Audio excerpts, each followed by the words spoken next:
శశివర్ణం చతుర్భుజం ప్రసన్నవదనం ధ్యాయేత్ సర్వవిఘ్నోపశాంతయేత్.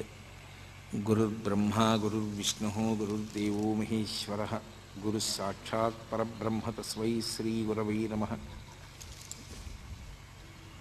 వ్యాసాయ విష్ణురూపాయ వ్యాసరూపాయ విష్ణవే నమో వై బ్రహ్మనిధయే వాసిష్ఠాయ నమో నమః. కూజంతం రామ రామేతి మధురం మధురాక్షరం ఆరుహ్య కవితాశాఖాం వందే వాల్మీకికోకిలం. శ్రుతిస్మృతిపురాణానాం ఆలయం కరుణాలయం నమామి భగవత్పాదశంకరం లోకశంకరం. వాగర్ధావివ సంపృక్తౌ వాగర్ధప్రతిపత్తయే జగతః పితరౌ వందే పార్వతీపరమేశ్వరౌ. సూక్తిం సమగ్రయతున స్వయమేవ లక్ష్మీః శ్రీరంగరాజమహిషీమధురైః వైదగ్ధ్యవర్ణగుణగుంభనగౌరవైర్యాం కండూలకర్ణకుహరాः కవయోధయంతి. హైమోర్ధ్వపుండ్రమజహన్మకుటం సునాసం మందస్మితం మకరకుండలచారుగండం బింబాధరం బహుళదీర్ఘకృపాకటాక్షం శ్రీవేంకటేశముఖమాత్మని సన్నిధత్తాం. విమలపటి కమలకుటి పుస్తకరుద్రాక్షశస్తహస్తపుటి కామాక్షి పక్ష్మలాక్షి కలిత విపంచి విభాసి వైరించి. మనోజవం మరుతతుల్యవేగం జితేంద్రియం బుద్ధిమతాం వరిష్టం వాతాత్మజం వనరయూధముఖ్యం శ్రీరామదూతం శిరసా నమామి. ఆపదామపహర్తారం దాతారం సర్వసంపదాం లోకాభిరామం శ్రీరామం భూయో భూయో నమామ్యహం. హరి ఓం. పరమేశ్వరస్వరూపైన సభకి నమస్కారం.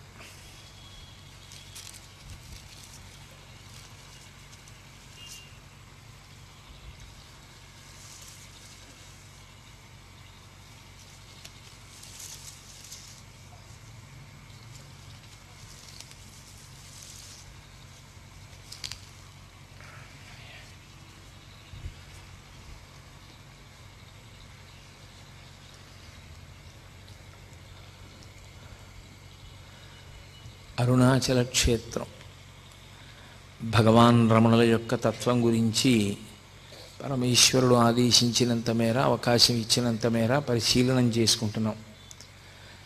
భగవాన్ రమణుల యొక్క తత్వాన్ని బయటికి వచ్చేటట్టు చెయ్యడంలో అసలు మౌనస్వామి అని పేరుగాంచినటువంటి భగవాన్ రమణులు మొట్టమొదటిసారి నోరు విప్పి మాట్లాడడం అనేటటువంటిది ప్రారంభింపచేసినటువంటి వ్యక్తి. తదనంతర కాలమునందు రమణ మహర్షికి అసలు ఆ పేరే ఉంచినటువంటి వ్యక్తి. రమణ మహర్షి ఎవరి పట్ల మిక్కుటమైన ప్రీతితో చెయ్యి కూడా పట్టుకుని తీసుకుని వెళుతూ ఉండేవారో, ఎవరితో మాట్లాడుతూ ఉండేవారో, ఎవరిని అనేక పర్యాయములు అనుగ్రహించారో అటువంటి మహాపురుషుడే కావ్యకంఠ గణపతి ముని. రమణుల జీవితం కావ్యకంఠ గణపతి ముని జీవితం అవిభాజ్యములు, రెండు వేరు చేసి చూడడం కుదరదు. చాలా ప్రధానమైన సంఘటనలు వారి ఇరువురి మధ్యలోనే జరిగాయి. అంతటి గొప్ప ద్వయం అది. కావ్యకంఠ గణపతి ముని కారణజన్ములు. ఎందుచేత నేను ఆ మాట అనవలసి వస్తోంది అంటే, మీతో నేను తరచుగా ప్రస్తావన చేశాను, లోకాన్ని ఉద్ధరించగలిగినటువంటి వాడు ఏ మహాపురుషుడు పుట్టిన కారణం చేత వంశంలో 10 తరాలు అటు 10 తరాలు ఇటు కూడా తరిస్తాయో అంతటి మహాపురుష జననము జరగాలి అంటే కేవలము నిశ్చలమైనటువంటి భగవద్భక్తి కారణమవుతుంది. భగవద్భక్తి వినా ఇంకా ఏ కారణము చేత అటువంటి సంతానము లభించదు. సరే, లౌకికంగా ఏదో చదువుకోవడం, డబ్బు సంపాదించడం, కీర్తి ప్రతిష్టలు సంపాదించడం అది పెద్ద విశేషంగా నేను ఆధ్యాత్మికంగా భావన చేయడం కుదిరే విషయం కాదు. ఎందుకంటే అవన్నీ చాలా తాత్కాలికమైన విషయాలు. అవి పెద్ద చరిత్రలో జ్ఞాపకం ఉండిపోయే విషయాలుగా మిగలవవి. కానీ మార్గదర్శకులుగా మిగిలిపోయేటటువంటి మహాపురుషులు, వంశోద్ధారకులు జన్మించాలి అంటే అది కేవలం భగవద్భక్తి కారణంగానే జన్మిస్తాడు. విశాఖపట్టణానికి దగ్గరలో బొబ్బిలికి దగ్గరలో కలువరాయి అని ఒక గ్రామం. అసలు ఆ గ్రామమే చాలా విచిత్రమైనటువంటి పేరుతో కూడుకున్నటువంటి గ్రామం. ఎందుచేత అంటే కలువ పువ్వు ఎప్పుడు పుట్టినా నీటిలోనే పుడుతుంది. కానీ ఆ గ్రామంలో ఒక వింత సంఘటన జరిగింది. ఒకానొకప్పుడు ఒక రాతి మీద కలువ వికసించింది. రాతి మీద కలువ వికసించడం అనేటటువంటిది మనం ఎక్కడ వినం. అదొక అసాధారణమైనటువంటి విషయం. రాతి మీద కలువ వికసించినటువంటి ప్రదేశం కనుక అటు ఇటు చేసి మాటల్ని ఆ ఊరిని కలువరాయి కలువరాయి అని పిలవడం మొదలుపెట్టారు. ఆ కలువరాయి గ్రామంలో ఉన్నటువంటి గడపలే చాలా తక్కువ.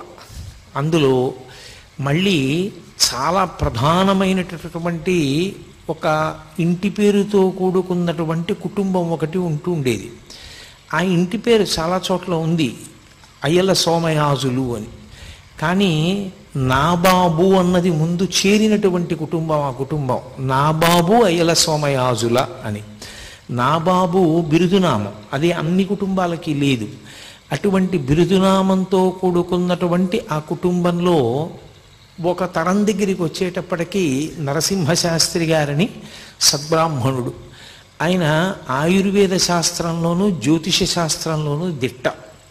ఈ రెండు శాస్త్రాలు, మంత్రశాస్త్రం ఇవి ఉన్నాయనుకోండి, సాధారణంగా విశేషమైన పలుకుబడి ఉంటుంది లోకంలో. ఎందుచేత అంటే, ఒకటి ఆయుర్వేద శాస్త్రం చేతిలో ఉంటే అంతకు మించిన వైద్యుడు ఎవరు ఉంటారు? ఈ రోజుల్లో ఉన్నట్లుగా అల్లోపతి డాక్టర్లు అంతమంది ఉండేవారు కాదు. కాబట్టి ఆయుర్వేదంలో నిష్ణాతుడై ఉంటే లోకంలో అందరికీ సుపరిచితుడవుతాడు. ఇక రెండవది, జ్యోతిష శాస్త్ర ప్రవేశం కలిగి ఉండడం అనేటటువంటిది అందరికీ అవసరాలు తీరుస్తూ ఉంటుంది. ఇంట్లో ఓ పెళ్లి జరగాలన్నా, ఓ ముచ్చట జరగాలన్నా, ఓ వేడుక జరగాలన్నా ప్రతిదానికి శుభాశుభములను నిర్ణయించగలగడం, ఓ సుముహూర్త నిర్ణయం చేస్తూ ఉండడం, ఏ కార్యక్రమం చేసుకుంటే ఇబ్బందులు తొలగుతాయో చెప్పగలగడం, జాతకాన్ని పరిశీలనం చేయడం, ఇవన్నీ చేస్తూ ఉంటారు. కాబట్టి లబ్ధప్రతిష్ఠులు అవుతారు.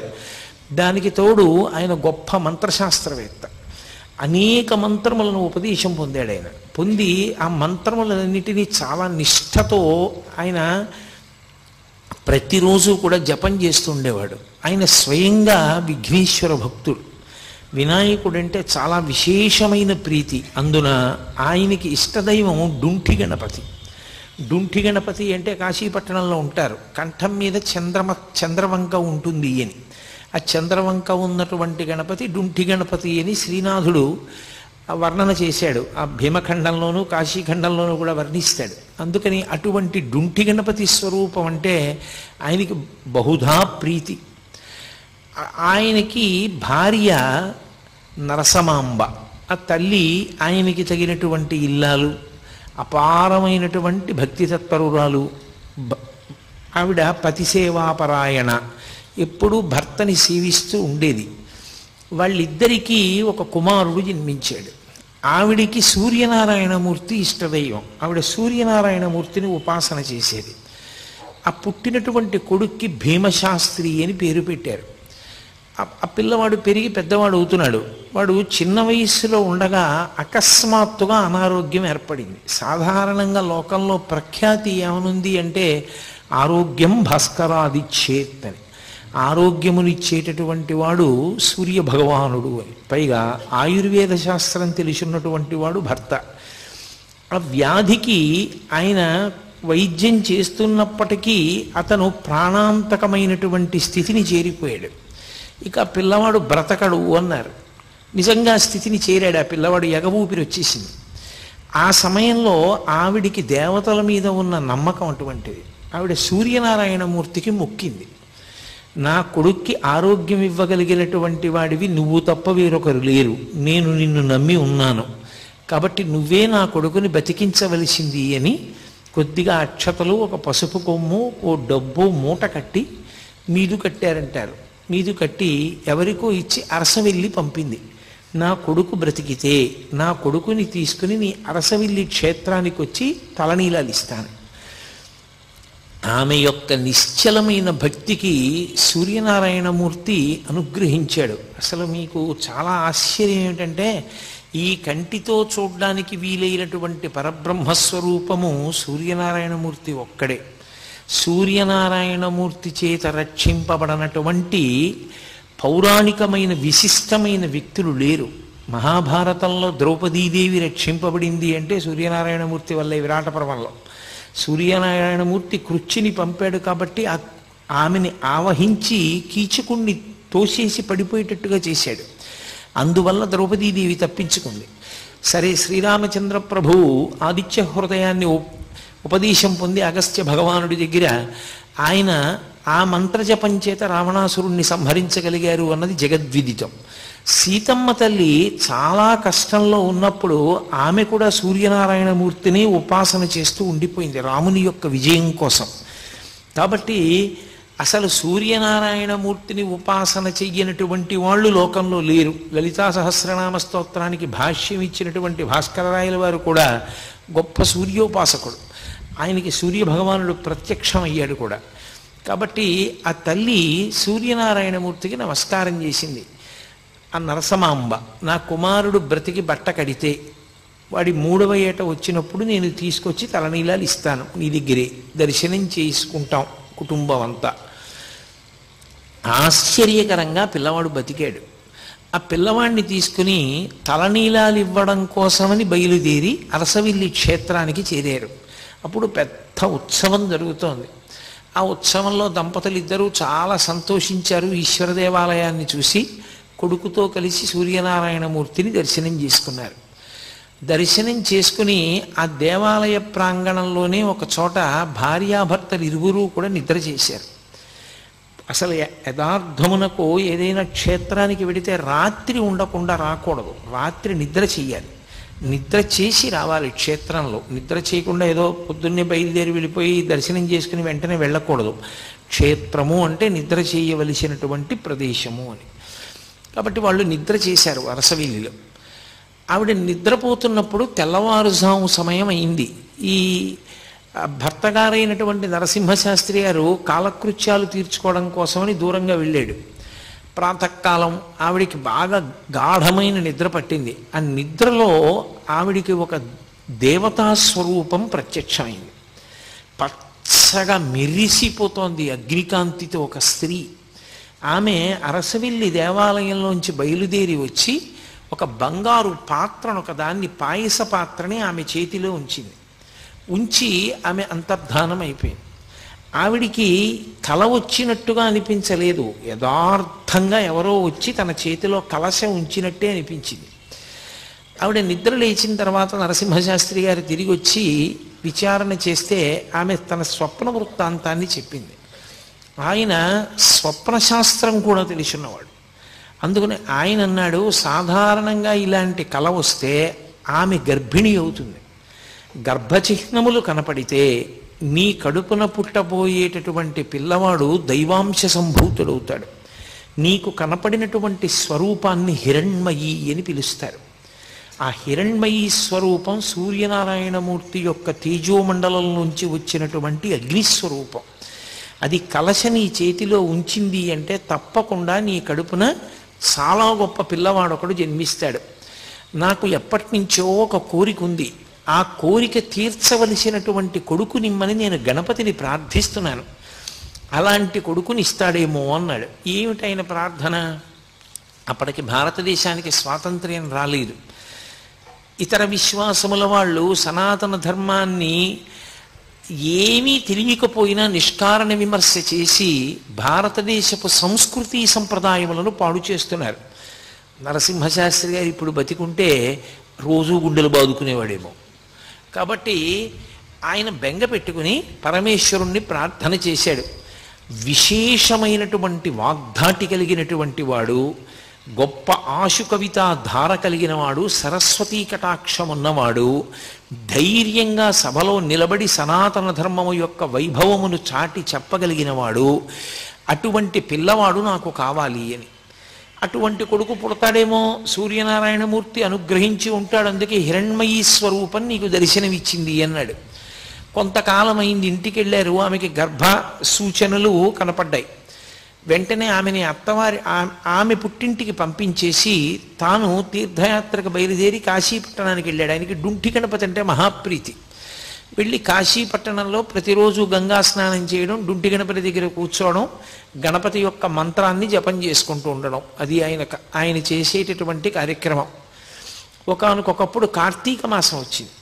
ఈ కార్తీక మాసంలో బహుళపక్షంలో వచ్చినటువంటి అష్టమి, అది బహుధాన్యానామ సంవత్సరం ఆదివారం సూర్యనారాయణమూర్తికి పెట్టింది పేరు. ఎందుకంటే అది సూర్యహోరతో ప్రారంభం అవుతుంది కాబట్టి ఆ రోజు, అందుకని భానువారము అని పిలుస్తాం. ఆ ఆదివారం నాడు బహుధాన్యానామ సంవత్సరంలో కార్తీక బహుళ అష్టమి తిథి నాడు మఖా నక్షత్రంలో ఆయనకి పిల్లవాడు అక్కడ పుట్టాడు. ఆయన భార్య గారైనటువంటి నరసమాంబ గారు ఉన్నటువంటి పుట్టింట్లో పుట్టాడు. ఇక్కడ ఈయన కార్తీక బహుళ అష్టమి తిథి నాడు డుంఠి గణపతి దేవాలయంలో కూర్చుని ధ్యానంలో జపం చేసుకుంటున్నాడు. ఆయనకి ధ్యానంలో డుంఠి గణపతిలోంచి ఒక పసిపిల్లవాడు కిందకి దిగి పాకుతూ వచ్చి తన తొడ ఎక్కి కూర్చుని తన గడ్డం పట్టుకుంటున్నట్టు కనపడింది. ఆయన వెంటనే ఎవరు ఈ పిల్లవాడు నా తొడ మీద కూర్చున్నాడని ఒక్కసారి ధ్యానంలోంచి బహిర్ముఖులై తన తొడ మీద చూసుకున్నారు. పిల్లవాడు లేడు. గణపతి వంక చూశారు, గణపతి అలాగే ఉన్నారు. అచ్చు పిల్లవాడు వచ్చినట్లు అనిపించింది అని ఒక్క క్షణం ఆలోచించారు. బహుశः నాకు పుత్ర సంతానం కలిగి ఉంటుంది, ఎవరో కారణ జన్ముడు జన్మించాడు, విఘ్నేశ్వర ప్రసాదంగా నా ఇష్టదైవమైనటువంటి డుంఠి గణపతి యొక్క అనుగ్రహంతో పిల్లవాడు జన్మించాడు, నేను ఆ పిల్లవాడికి గణపతి పేరే ఉంచుకుంటానని నాకు జాతాశౌచం వచ్చింది కాబట్టి నేను ఇక్కడ ఉండకూడదని ఆయన బయలుదేరి మెల్లగా ఆయన అత్తవారింటికి చేరుకున్నాడు. భార్య సంతోషంగా మెరిసిపోతున్నటువంటి పిల్లవాడిని తీసుకొచ్చి చేతుల్లో పెట్టింది. ఈ పిల్లవాడు ఫలానా సమయంలో పుట్టాడా అని అడిగారు ఆయన. తనకి కార్తీక బహుళ అష్టమి నాడు ఏ సమయానికి డుంటి గణపతిలోంచి పిల్లవాడు కిందకి దిగి పాకుతూ వచ్చి తన తొడ మీద కూర్చున్నట్టుగా దర్శనమైందో ఆ సమయాన్ని చెప్పి అడిగారు. ఆవిడంది, అదే వీడు పుట్టినటువంటి సమయం, అప్పుడే పుట్టాడు. చాలా సంతోషించారు. ఆమెకి సూర్యనారాయణమూర్తి ఇష్టదైవం, ఆయనకి విఘ్నేశ్వరుడు ఇష్టదైవం. అందుకని ఇద్దరి పేర్లు కలిసి వచ్చేటట్టుగా సూర్య గణపతి శాస్త్రి అని పేరు పెట్టారు. ఇద్దరికి అంటే మగపిల్లవానికి పెట్టేటప్పుడు సరి సంఖ్యతో ఉండాలి, అందుకని సూర్య గణపతి శాస్త్రి అని పేరు ఉంచారు. శాస్త్రి అంటే శాస్త్రం ఎరిగినవాడు అని, శాస్త్రం ఎరిగిన వాడిని శాస్త్రి గారు అని పిలుస్తారు. నాకెందుకులేండి. కాబట్టి ఆయన అటువంటి శాస్త్రపారంగతుడు కావాలి అని చెప్పి పాపం తండ్రి గారి కోరిక, అందుకని సూర్య గణపతి శాస్త్రి అని పేరు ఉంచాడు. కానీ ఈ పిల్లవాడు కొంచెం పెరిగి పెద్దవాడు అవుతున్నప్పుడు ఆయన పేరు ఎక్కడ చెప్పకున్నా వాసిష్ఠ గణపతి అని చెప్పేవాడు. అందుకే సూర్య గణపతి శాస్త్రి అన్న పేరు మీకు ఎక్కడ కావ్యకంఠ గణపతి ముని పేరులో కనపడదు. వాసిష్ఠ గణపతి అంటారు, అది ఋషి సంప్రదాయం. ఆయన ఋషి సంప్రదాయాన్ని తీసుకుని గణపతి ముని ఏం చేశారంటే ఆయన యొక్క గోత్రం త్రయారుషేయం, కౌండిన్య మైత్రావరుణ వాసిష్ఠ త్రయారుషేయ ప్రవరాన్విత అని. అందులో ఋషి సంప్రదాయంలో ఆ గోత్రంలో ఉన్నటువంటి ఋషుల్లో చిట్ట చివరి ఋషిని తీసుకుని ఆ ఋషి పేరు ఇంటి పేరుగా ఉంచుకున్నాడు ఆయన. అది ఋషి సంప్రదాయం అంటారు, అదేం దోషం కాదు. కాబట్టి వాసిష్ఠ గణపతి అని వచ్చింది. తండ్రి తనకి డుంఠి గణపతి మీద ఉన్నటువంటి భక్తి చేత కొడుకుని ఎప్పుడూ కూడా గణపతి గణపతి గణపతి అని పిలిచేవారు. ఎప్పుడూ గణపతి అని పిలవడమే తప్ప సూర్య అని ఆయన్ని పిలిచింది లేదు. అందుకని ఆయన పేరులో లౌకిక నామంలో సూర్య ఉన్నా ఆ సూర్య శబ్దం మరుగున పడిపోయింది. సూర్యుడు మరుగున పడి గణపతి ప్రకాశించారు, వాసిష్ఠ గణపతి అయ్యారు. ఆయన ముని, ఎప్పుడూ తపస్సే. అసలు ఆయనకున్నంత ఇష్టం తపస్సు మీద ఇంకా దేని మీద ఉండదు. ఏదైనా క్షేత్రానికి వెడితే ఓ పాడుపడిపోయిన దేవాలయం చీకటిగా ఉండి డొంకలతో ఉన్న చూసుకొని అందులో తపస్సు చేసేవారు ఆయన. అంత తపస్సు ప్రీతి కలిగిన వారు కాబట్టి, మననశీలి కాబట్టి ఆయనకి ముని అన్న పేరు వచ్చింది. అందుకని గణపతి ముని అయ్యారు. దానికి తోడు ఆయన్ని ఇవన్నీ పక్కకెళ్ళిపోయి ఓ కొత్త పేరు వచ్చింది ఆయనకి, నాయన అని. ఎవరైనా నాయన భగవాన్ రమణులు పెట్టారు ఆయనకి. ఆయన పేరేమిటో కూడా కనుక్కోకుండా భగవాన్ రమణులు ఆయన్ని నాయన అని నోరు విప్పి ఆయనతో మాట్లాడారు. మొట్టమొదటిసారి మాట్లాడారు రమణ మహర్షి తన జీవితంలో. ఆయన నోరు విప్పి మాట్లాడినప్పుడు నాయనా అని పిలిచారు కాబట్టి ఆయనకి నాయనా అన్న పేరు ఉండిపోయింది. ఈ పిల్లవాడు ఇంత గొప్పవాడవుతాడని తల్లిదండ్రులు కలలు కన్నారు. అంటే నేను మళ్ళీ పసిపిల్లవాడి స్థాయి దగ్గరికి వచ్చి మాట్లాడుతున్నాను. కానీ ఆ పిల్లవాడు పరమ మౌనంగా ఉండేవాడు, ఎవరితో ఆడుకునేవాడు కాదు, ఏమీ ప్రతిస్పందన ఉండేది కాదు, ఒక్క విషయం వంట పట్టేది కాదు. తండ్రి తల్లి దిగులు పెట్టుకున్నారు. ఊళ్ళో వాళ్ళు బంధుజనం అందరూ కూడా హేళన చేయడం మొదలుపెట్టారు. ఈవిడ సూర్యోపాసన చేసింది, హిరణ్మయీ శక్తి కనపడిందన్నారు. ఆయనకి డుంటి గణపతిలోంచి పిల్లవాడు వచ్చి తొడ మీద కూర్చున్నట్టు కనపడ్డాడన్నారు. వీడు చూస్తే ఇంత బలహీనుడు, అనారోగ్యం, మూర్ఛ, ప్లీహ వ్యాధి, ఇన్ని వ్యాధులతో కూడుకుని ఏమీ మాట్లాడకుండా జడుడులా ఉన్న పిల్లవాడు పుట్టాడని అందరూ నవ్వుతున్నారు. పిల్లవాడికి 6వ ఏడు వచ్చింది. తండ్రి ఆయుర్వేద శాస్త్రంలో ప్రకాండు. ఆయన ఆలోచించాడు, కడుపున పుట్టిన కొడుకు కదా అని ఆ చికిత్స చేయలేకపోయాడు అంతకాలం. ఇక ఆలోచించి ఆయుర్వేద శాస్త్రంలో చెప్పబడింది కాబట్టి నేను ఈ చికిత్స చేస్తాను పిల్లవాడికని అగ్ని సంబంధమైన చికిత్స ఒకటి చేశాడు. కొన్ని సభాముఖంగా చెప్పడానికి కూడా భయంగా ఉంటాయి, ఎందుకంటే తెలిసి తెలియక ఎవరెక్కడ చేస్తారో అని భయం. కాబట్టి అగ్ని సంబంధమైన చికిత్స ఒకటి చేశాడు ఆ పిల్లవాడికి. అది చేసి చెయ్యగానే పెద్ద ప్రవాహానికి అడ్డు తీసేసినట్టుగా వచ్చేసింది ఆయనలోంచి శక్తి.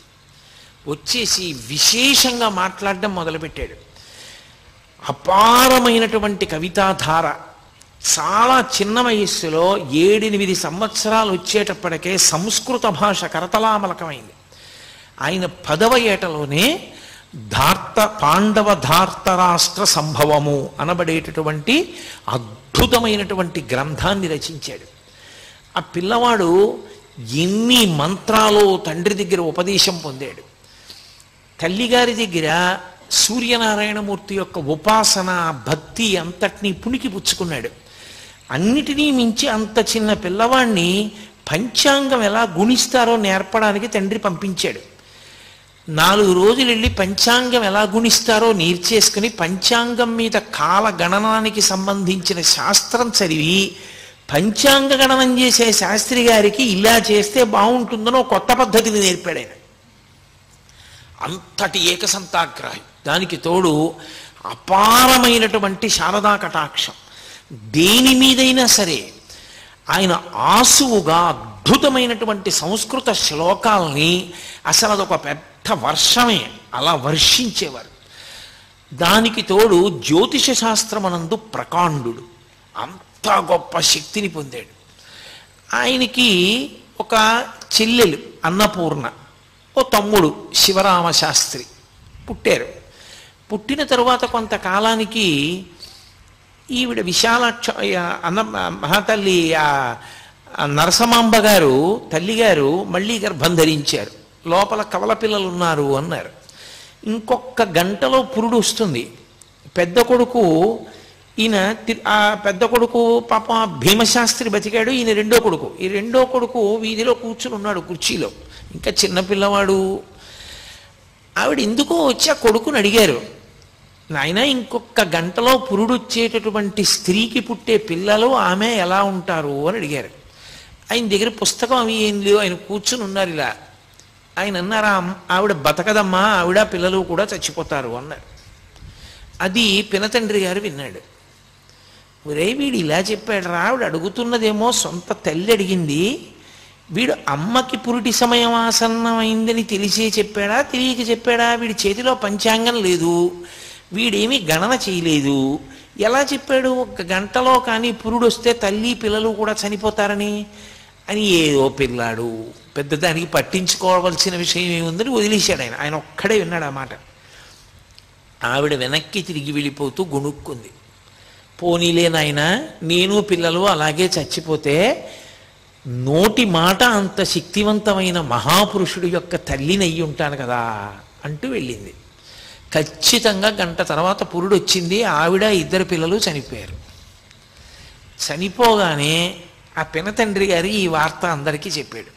వీడు పంచాంగం చేత్తో పుచ్చుకోకుండా కన్న తల్లి వచ్చి అడిగితే గంట తర్వాత పురుడు వస్తే తల్లి పిల్లలు ఉండరమ్మా అన్నాడు. పంచాంగం లేకుండా చెప్పాడు, వీడి మాట నిజమైంది. కాబట్టి వీడు సత్యవాగ్దురంధరుడు. వీడి నోటి వెంట ఏదైనా మాట వచ్చిందా అయిపోతుంది. కాబట్టి వీడితో చాలా జాగ్రత్తగా ఉండాలి. వీడి నోటంటే చెడు మాట వచ్చినా ప్రమాదమేనది. ఊరు వాడ అందరూ బంధుజనులు ఏమని పిలిచేవారంటే మాట చేత తల్లిని చంపుకున్న దుర్మార్గుడు అంటుండేవారు. ఆయన దానివల్ల 3 నెలలు మాట్లాడడం మానేశారు. ఆ తర్వాత తండ్రి గారు క్షేత్ర పర్యటనల గురించి, ఇతర విషయాల గురించి, భక్తి గురించి అదే పనిగా మాట్లాడుతుండేవారు. మాట్లాడతాడేమో పిల్లాడు చూద్దామని. ఎట్టకేలకి 3 నెలల తర్వాత ఆయన మళ్ళీ మాట్లాడడం మొదలుపెట్టారు. ఆయనది విశేషమైన సరస్వతీ కటాక్షం, గణపతి యొక్క అంశచేత జన్మించినటువంటి మహానుభావుడు. నేను మీతో మనవి చేశాను, అరుణాచలంలో పరమేశ్వరుడు 4 స్వరూపాలతో ఉంటాడు అని. ఒకటి బ్రహ్మ విష్ణువుల మధ్య కలహం తీర్చడానికి జ్యోతిస్తంభంగా ఆవిర్భవించినటువంటి పరమేశ్వర స్వరూపం. రెండవది కొండ. మూడవది అరుణాచలేశ్వరుడు. నాలుగవది అరుణాచలం కొండలో ఉండేటటువంటి గుహలో ఉండే సిద్ధపురుష స్వరూపం, దక్షిణామూర్తి స్వరూపం. 4 స్వరూపములతో ఉంటాడు అని చెప్పాను. అపితకుచాంబయ్యి అమ్మవారు ఉంటుంది. ఆ పార్వతీ పరమేశ్వరుల యొక్క కుమారుడు సుబ్రహ్మణ్య స్వరూపంగా రమణ మహర్షి వచ్చారు. గణపతి యొక్క అంశలో కావ్యకంఠ గణపతి మునొచ్చారు. వీళ్ళిద్దరూ అక్కడే కలుసుకోవాలి అరుణాచల క్షేత్రంలో. వీళ్ళిద్దరూ కలుసుకున్న కాలం స్వర్ణయుగం. ఎందుకంటే పార్వతీ పరమేశ్వరులు 2 కుమారులతో కలిసి కనపడిన క్షేత్రం ఆ క్షేత్రం అప్పుడు. కాబట్టి ఆ పిల్లవాడు చిన్నతనం నుంచి అపారమైన కవితా ధార. తల్లిగారు వెళ్ళిపోయారు. ఇక తండ్రి గారిని మా పిల్లనిస్తామని ఆయన పాండితీ ప్రకర్ష, ఆయన సత్యవాగ్ దురంధత, దానికి తోడు ఆయన యొక్క మంత్రోపాసన శక్తి, ఆయన యొక్క శాస్త్రముల యందు ప్రవేశము చూసి ఎంతమందో పిల్లనిస్తామని వెంటబడ్డారు. ఆఖరికి చూసి కర్రావారి పిల్లనిచ్చి చేశారు. కర్రావారు ఉన్నారు సభలో. కర్రావారి పిల్లనిచ్చి చేశారు. ఆమె పేరు విశాలాక్షి, బహుగొడుసరి. ఆమె భర్తకి తగిన ఇల్లాలు, మహాపతివ్రత, ఆయన్ని అనుగమించేది ప్రతి విషయంలో. కానీ గడుసుతనంలో భర్త ఎంత గడుసువాడో, ఎంత సరస్వతీ కటాక్షం ఉన్నవాడో ఆమె కూడా అంత గడసరి. ఆమె వ్యక్తురాలైనప్పుడు కాపరానికి పంపించి ముహూర్త నిర్ణయం చేశారు. చేసి మామగారే స్వయంగా కోడలకి ఉపదేశం చేశారు, గణపతి మంత్రమును పరదేవతా మంత్రం. ఆమెని ఒకసారి అడిగారు మామగారు, నీకు గణపతి మంత్రం ఎక్కువ ఇష్టమా, ఉపాసన చేసేటప్పుడు పరదేవతా మంత్రం ఎక్కువ ఇష్టమా అని అడిగారు. తండ్రి కొడుకు అన్నం తింటున్నారు, కోడలు వడ్డిస్తోంది. ఆయన చమత్కారానికి అడిగాడు, ఎందుకని గణపతి మంత్రం ఎక్కువ ఇష్టమండి అందనుకోండి, ఆమె భర్తయ్యేగా గణపతి, కావ్యకంఠ గణపతి ముని. పరదేవతా మంత్రం ఇష్టమందనుకోండి, మరి భర్తకి సంబంధించిందంత ఇష్టం లేదని కదా, ఏమంటుందో చూద్దామని ఆయన నవ్వి అడిగాడు. ఆవిడెంత చమత్కారంటే ఆవిడంది, బాహ్యమునందు గణపతిని సేవిస్తూ ప్రత్యక్షంగా ఆంతరమునందు పరదేవతోపాసన చేస్తూ ఉంటానంది. అమ్మో, చాలా గడసరి కోడలే వచ్చింది అని నరసింహశాస్త్రి గారు చాలా పొంగిపోయారు. ఆయన పెళ్ళయిందంతే, 3 ఏళ్ళు తేడా ఇద్దరికి. పెళ్ళి అవగానే కాళిదాస మహాకవి రచించినటువంటి మేఘ సందేశం ఎంత ప్రౌఢంగా ఉంటుందో అలా భృంగ సందేశము అని చెప్పి ఒక కావ్యాన్ని రచించి భార్య పేరు మీద తన గురువుగారికి చూపిస్తే తెల్లబోయాడు గురువుగారు. ఇంత అద్భుతమైన పాండిత్యంతో ఇంత చిన్న వయస్సులో ఇంకా సంసారమే మొదలు పెట్టలేదు, భార్య మీద ఇంత గొప్ప కవిత్వం ఎలా చెప్పావురా నువ్వు అని చెప్పి. అది మేఘ సందేశం, ఇది భృంగదూతము అని రచించారు ఆయన. అంతటి మహాపండితుడు ఆయన. యాత్రకు బయలుదేరి వెళ్ళారు ఒకప్పుడు. నేను మీతో మనవి చేశాను కదూ, పరమేశ్వరుడు ఎవరిని ఎందుకు పుట్టించాడో ఆ కార్యక్రమానికి తగినటువంటి ప్రేరణ చిన్నతనంలోనే ప్రారంభం అవుతుంది, ఏదో కారణానికి. మీరు చూడండి, అందుకే పరమేశ్వరుడు అందున మహాపురుష జననం జరిగినప్పుడు వారు ఎందుకు పుట్టారో పరమేశ్వరుడికి తెలుసు. ఆయన అటువైపుకు వెళ్ళిపోవడానికి కావలసినటువంటి లక్షణములు పుట్టుకతోటే వచ్చేస్తాయి. అవే పునాదిగా ఆ వ్యక్తి అటువైపుకు చేరిపోతాడు. ఆయనకి తీర్థయాత్ర, తపస్సు, భగవద్దర్శనము ఇవి చాలా ఇష్టం. ఆయన బయలుదేరి కాశీపట్టణానికి వెళ్ళారు. కాశీపట్టణంలో మేనమామ గారి ఇంట్లో ఉన్నారు. ఉన్నప్పుడే ఒక విచిత్ర సంఘటన జరిగింది. బెంగాల్ దేశంలో నవద్వీప్ అని ఒక ప్రాంతం. ఆ నవద్వీప్లో హరిమంటపము అని ఒక మంటపం.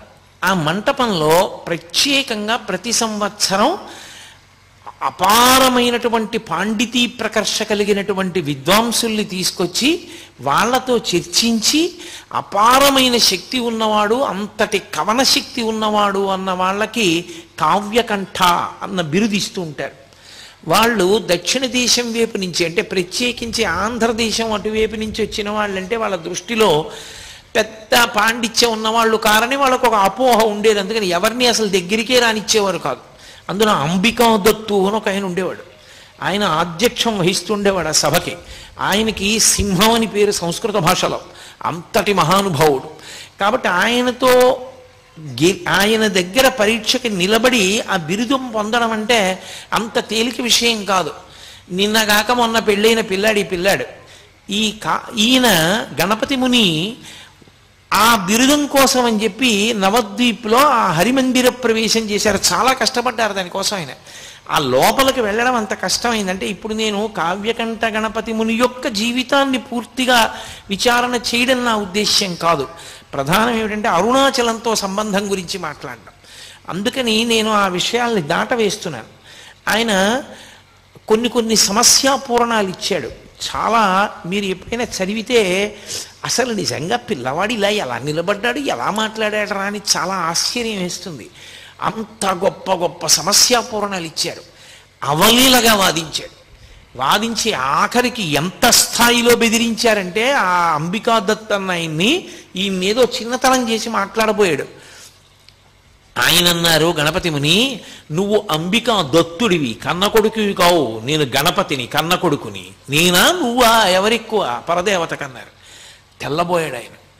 ఆఖరికి ఆ సంవత్సరం ఈయన యొక్క కవితాధార చూసి కావ్యకంఠ అన్న బిరుదు ఈ పిల్లవానికి ఇచ్చారు.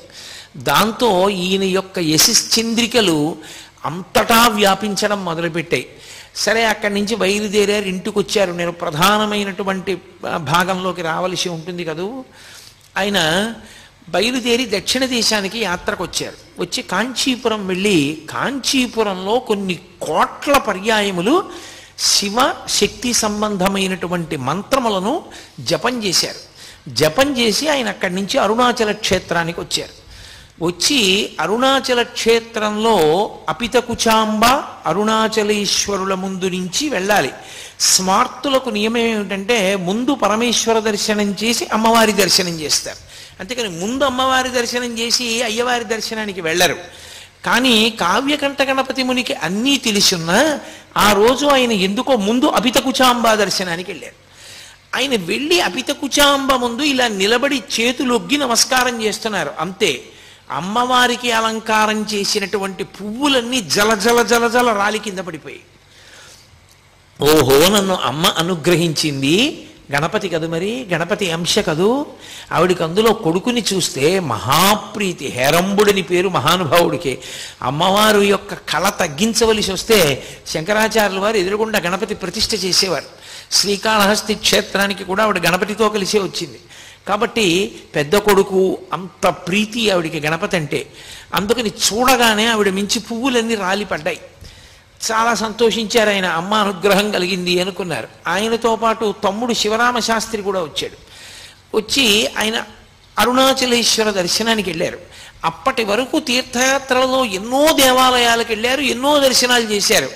కానీ అరుణాచలేశ్వరుడి ముందు ఇలా నిలబడేటప్పటికీ ఆయన ఒంట్లో పులకాంకురాలు వచ్చి వెన్నుపాములో ఏదో విద్యుత్తు ప్రవహించినట్టుగా ఈయనతో నాకేదో గొప్ప అనుబంధం ఉంది, తండ్రి నన్ను పిలుస్తున్నావా అన్నారు. ఎంత పారవస్యానికి లోనై బయటికి వచ్చారు. వచ్చి దుర్గమ్మ దర్శనానికి వెడదామని వెడుతున్నారు. తమ్ముడు, అన్నయ్య నాకు ఆకలేస్తోంది, అరటిపండు కొనుక్కుంటాను, ఓ డబ్బు ఇయ్యమన్నాడు. సరే ఏదో ఇచ్చారు. ఆయన 8 అరటిపళ్ళు కొనుక్కు తిన్నాడు. అయినా ఆయన ఆకలి తీరలేదు. కాసేపు అయ్యేటప్పటికి మళ్ళీ డబ్బడికి మళ్ళీ ఓ 8 అరటిపళ్ళు తిన్నాడు. నువ్వు ఇలా అరటిపళ్ళు తినేస్తే ఆరోగ్యం పాడైపోతుందిరా నీకు. అప్పుడే గణపతి ఉత్సవాలు పూర్తయ్యాయి అరుణాచలంలో. ఏకాదశి తిథి ఆ రోజున. ఎక్కడైనా అన్నదాన సత్రంలో అన్నం పెడతారేమో కనుక్కుంటాను ఉండరా అని చెప్పి ఆయన వెళ్ళి అన్నదాన సత్రవుల్లో అడిగారు. ఇవాళ ఏకాదశి కదండి, అన్నదానం ఉండదు అన్నారు. ఏకాదశి ఉపవాస తిథి. వెంటనే బ్రాహ్మణ వీధిలోకి వెళ్ళి భవతి భిక్షాందేహి అని ఆయన యాచన చేశారు. అసలు ఎవ్వరూ ఆత్మహత్య చేసుకోకూడదు, ప్రత్యేకించి బ్రాహ్మణుడు అసలు చేసుకోకూడదు. అందుకే భిక్ష ఉపనయనం అవగానే భిక్షకి వెళ్ళమంటారు. భిక్షాటన చేసైనా బతికి శాస్త్రాన్ని 10 మందికి చెప్పాలి తప్ప తానే ఆత్మహత్య చేసుకుంటే లోకానికి మార్గం చూపించేవాడు ఎవరికా? అందుకని ఆయన బ్రాహ్మణాగ్రహారంలోకి వెళ్ళి ఇళ్ల ముందు నిలబడి భిక్షాటన చేశారు. తమ్ముడికి ఆకలిగా ఉందమ్మా, పట్టెడు అన్నం పెట్టండి అని. ఏ ఇంటికి వెళ్ళినా తలుపులు వేసేసుకుని నిద్రపోతున్నారు. లేదా ఇవాళ ఏకాదశయ అన్నం లేదన్నారు. ఇంత గొప్ప క్షేత్రం, ఇటువంటి చోట ఎంత ఏకాదశి అయితే మాత్రం పిల్లలకన్నా వండుకోరా? పిల్లలకి ఏకాదశి ఉపవాసం లేదు. అందుకని మరి పిల్లల కోసం అన్నం వండొద్దు. వండుకుంటే ఇంటికి అతిథి ఎవరైనా వస్తారేమోనని కూడా పట్టెడన్నం పెట్టడానికి వీలు లేకుండా ఉన్నదంతా తామే తినడానికి కావలసినంత అన్నం మాత్రమే వండుకునేటంతటి స్వార్థపరులున్న పట్టణమా ఏమి తిరువన్నామలై అని ఆయన తెల్లబోయారు. వెతికారు వెతికారు వెతికారు వెతికారు, ఎక్కడా పట్టెడన్నం దొరకల. తమ్ముడేమో ఏడుపు, అన్నయ్య ఆకలేస్తోంది, అన్నయ్య ఆకలేస్తోందని. చిత్రం ఏంటంటే శివరామశాస్త్రికి భగవంతుడి మీద ఉన్న భక్తి కన్నా అన్నగారి భక్తి మీద భక్తి ఎక్కువ. మా అన్నయ్య పిలిస్తే పరమేశ్వరుడు పలుకుతాడని నమ్మకం.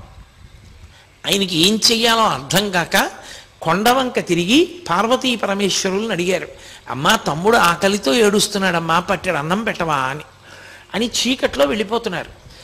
ఒక ఇల్లు దాటుతున్నారు. ఆ ఇంటి అరుగు మీద ఒక యజమాని పడుకుని ఉన్నాడు. ఆయన గబగబా దుప్పటి తీసి పరిగెత్తుకొచ్చి పట్టుకున్నాడు వెనక నుంచి. ఏమన్నావు ఏమన్నావు ఏమన్నావు? అన్నం దొరకలేదా తిరువన్నామలైలో? కాశీపట్టణంలో వేదవ్యాసుడిని మహాతల్లి అన్నపూర్ణమ్మ పిలిచినట్టే పిలిచి, మా ఆవిడికి నియమం ఉందయా, ఏకాదశి నాడు సాయంకాలం బ్రాహ్మణులకు ఉపవాసన పోస్తుంది. ఎవ్వరు ఇవాళ ఏకాదశి, పైగా గణపతి నవరాత్రి ఉత్సవాలు పూర్తయ్యాయి, ఇవాళ ఎవరు వస్తారయా భోజనానికి, మేము రామని చెప్పి ఎవ్వరు ఏ బ్రాహ్మణుడు రావడానికి ఇష్టపడలా. నువ్వు నీ తమ్ముడు బ్రాహ్మణులు ఎంత అదృష్టమయ్యా. వెతికి వెతికి వెతికి వెతికి వేసారి నేను అరుగు మీద పడుకున్నా, రా అన్నం పెడుతుంది మా ఆవిడన్నారు. లోపలికి వెళ్ళారు. ఒక మహాతల్లి వచ్చింది, అరిటాకు లేచింది. వీళ్ళిద్దరూ ఆ బట్టలు విప్పేసేసి ఓ తడిగావంచా ఒకటి కట్టుకుని ఆవిడిచ్చిన మడిబట్ట పుచ్చుకుని ఆ మడిబట్ట కట్టుకుని భోజనానికి కూర్చున్నారు. పరిశేచనం ఔపోసన వేశారు, ఔపోసన పుచ్చుకున్నారు. షడ్రసోపేతమైనటువంటి విందు పెట్టింది ఆవిడ. చక్కగా ఇద్దరు భోజనం చేసేశారు. తాంబూలం దక్షిణ కూడా పెట్టించింది ఆవిడ. తీసుకున్నారు. అంతసేపు తిరిగారేమో, ఆకలి మీద ఇంకా నడవలేమురా, చాలా భుక్తాయాసంగా ఉందిరా తమ్ముడు, ఈ అరుగు మీదే పడుకుందామని చెప్పి అన్న అరుగు మీద, తమ్ముడు అరుగు మీద పడుకొని నిద్రపోయారు. అంత అలిసిపోయి కడుపు నిండా తిని పడుకున్నారేమో. లేత సూర్యకిరణాలు పడుతుండగా తెలివచ్చి పైకి లేచి ఆ తల్లి, ఆ ఇల్లు, మహాతల్లి రాత్రి అన్నం పెట్టిందని ఇలా చూశారు. అక్కడ ఇల్లు లేదు, అది గణపతి గుడి. ఆ విఘ్నేశ్వరుడి గుడి అరుగుల మీద పడుకుని ఉన్నారు వాళ్ళిద్దరు. తమ్ముడిని పిలిచి అడిగారు, ఒరే రాత్రి మనం ఒక ఇంట్లో భోజనం చేశాం కదరా, ఒక తల్లి మనకు అన్నం పెట్టింది కదా, ఆ అరుగుల మీద కదా పడుకున్నాం అన్నాడు. అనుమానం ఏమన్నాయా, మన ఇద్దరం అలాగే కదా పడుకుని నిద్రపోయాం అన్నాడు తమ్ముడు. అని ఆయన తెల్లబోయాడు, ఇదేంటన్నాయా వినాయకుడు గుడి ఉంది ఇక్కడ ఇంటికి బదులు అన్నాడు. ఒరే రాత్రి మనకి నిజంగా అలా అన్నం పెట్టిందా, ఏమన్నా చిత్తభ్రాంతి కలిగిందిరా మన ఇద్దరికి అన్నారు. తీరా చూస్తే రాత్రి ఆవిడ భోజనం పెట్టిన తర్వాత ఇచ్చినటువంటి తాంబూలాలు కూడా వాళ్ళిద్దరి దగ్గరే ఉన్నాయి, వాడిపోయి. ఏమాశ్చర్యం అని చెప్పి చుట్టుపక్కలంతా వెతికారు. అసలు అటువంటి దంపతులు లేరు, అటువంటి ఇల్లు లేదు. సాక్షాత్ పార్వతీ పరమేశ్వరులే ఆయనకి గణపతి దేవాలయంలో దర్శనమిచ్చి అన్నం పెట్టారు. అన్నం తిన్నారు, బయలుదేరారు. కానీ ఏమి పరమేశ్వరుని యొక్క పరీక్షో! ఆ అరుణాచల క్షేత్రంలో శేషాద్రి స్వామి ఎన్ని పరీక్షలు ఎదుర్కొన్నారో, భగవాన్ రమణులు ఎన్ని ఇబ్బందులు పడ్డారో, అంత కష్టము కావ్యకంఠ గణపతి ముని పడ్డారు. ఆనాటి నుండి 3 రోజులు అన్నదాన సత్రంలో ఒక పూట భోజనం పెట్టేవారు. రాత్రి అయ్యేసరికి ఏదో కాస్త మంచినీళ్ళు తాగడమో కాస్త మజ్జిగ తాగడమో చేసి పడుకునేవారు అన్నదమ్ములు ఇద్దరు. ఎక్కడ అన్నం దొరికేది కాదు. 3 రోజులు అయిపోయిన తర్వాత అన్నదాన సత్రంలో 3 రోజుల కన్నా పెట్టం, వెళ్ళిపోమన్నారు. బయటికి వచ్చి ఎక్కడ భిక్షాటన చేసిన వారం చెప్పుకున్న ఒక్క పూట భోజనం తప్ప కడుపు నిండా 2 పూట్ల అన్నం తినడానికి కావలసినది ఏ ఒక్క రోజు లభించలేదు. ఈ తమ్ముడేమో ఆకలితో ఏడుపు. ఈ బాధ పడలేక ప్రతిరోజు ఆయన ఒక శ్లోకం రాసి హరసహస్ర రచన చేస్తాను అని ఒక శ్లోకాన్ని రచించడం, అరుణాచలం దేవాలయంలోకి వెళ్ళడం, అరుణాచలేశ్వరుడు ముందు నిలబడ్డం, ఏడుస్తూ అన్నం పెట్టమని ఆయన్ని స్తోత్రం చేయడం, చుట్టూ ఉన్న వాళ్ళందరూ వినేవారు. ఇతనెవరో భలే సంస్కృతంలో చెప్తున్నాడు రా పద్యాలు, కాబట్టి ఈ శ్లోకాలు విందామని రోజు ఆయన ఏడుస్తూ అన్నం కోసం శ్లోకం చెప్పే వాళ్ళకి జనం చేరేవారు. చక్కగా శ్లోకం వినేవారు. ఆయన ఏడుస్తూ అన్నం అడగడం, ఆయన బాధ చెప్పుకోవడం వినేవారు. శ్లోకం బాగుందని వెళ్ళిపోయేవారు. అన్నం మాత్రం ఎవరు పెట్టేవారు కాదు. ఏమిటి పరీక్ష అనుకున్నారు. అలా 1000 శ్లోకాలు అయిపోయాయి. ఆ 1000 శ్లోకాలు అయిపోయిన తర్వాత ఆయన అరుణాచలేశ్వరుడి ముందు చెప్పారు, రేపు సాయంకాలం నేను 1000 శ్లోకాలు నీ ముందు చదువుతాను, అప్పుడైనా అన్నం పెడతావా అన్నారు. అని ఆ మరునాటి సాయంకాలం ఆయన అరుణాచలేశ్వరుడి ముందు నిలబడి 1000 శ్లోకాలు చదువుతారని తెలిసి ఎంతమంది జనం చుట్టుపక్కల ఊళ్ళ నుంచి కూడా వచ్చి అరుణాచలేశ్వరుడి దేవాలయ ప్రాంగణం అంతా నిండిపోయింది ఆ శ్లోకాలు వినడానికి. ఉద్దండ సంస్కృత పండితులతో సహా వచ్చారు. అందులో భగవాన్ రమణులు, శేషాద్రి కూడా వచ్చారు. శేషాద్రి స్వామి, భగవాన్ రమణులు ఇద్దరూ వచ్చి ఇద్దరూ చెరో మూల నక్కి కూర్చుని వింటున్నారు. కానీ పరమ ఆకలితో నీరసించిపోయి బాధతో ఉండి శ్లోకాలు చెప్తున్నారేమో కావ్యకంఠ గణపతి ముని గమనించలేదు. ఆయన 1000 శ్లోకాలు చెప్పి వలవల ఏడ్చేశారు అన్నం కోసం. అప్పటి వరకు మాట్లాడని వారు ఒక్కసారి ఆ ఊళ్ళో ఐశ్వర్యవంతులందరూ ముందుకొచ్చి, మేము సిగ్గుపడుతున్నాం, ఇన్ని శ్లోకాలు రచన చేస్తే, హరసహస్రం చేస్తే తప్ప ఎవ్వరూ అన్నం పెట్టలేదా మీకు? అన్నం పెట్టడం కాదు, మీలాంటి మహాపండితుడు అరుణాచల క్షేత్రాన్ని విడిచిపెట్టి వెళ్ళిపోవడానికి వీల్లేదు, అందుకే మీకు ఇక్కడ సంస్కృత పాఠశాలలో అధ్యాపకుడిగా ఉద్యోగం ఇస్తున్నాం అన్నారు. చాలా సంతోషం అన్నారు. సంస్కృత పాఠశాలలో అధ్యాపకుడిగా చేరారు.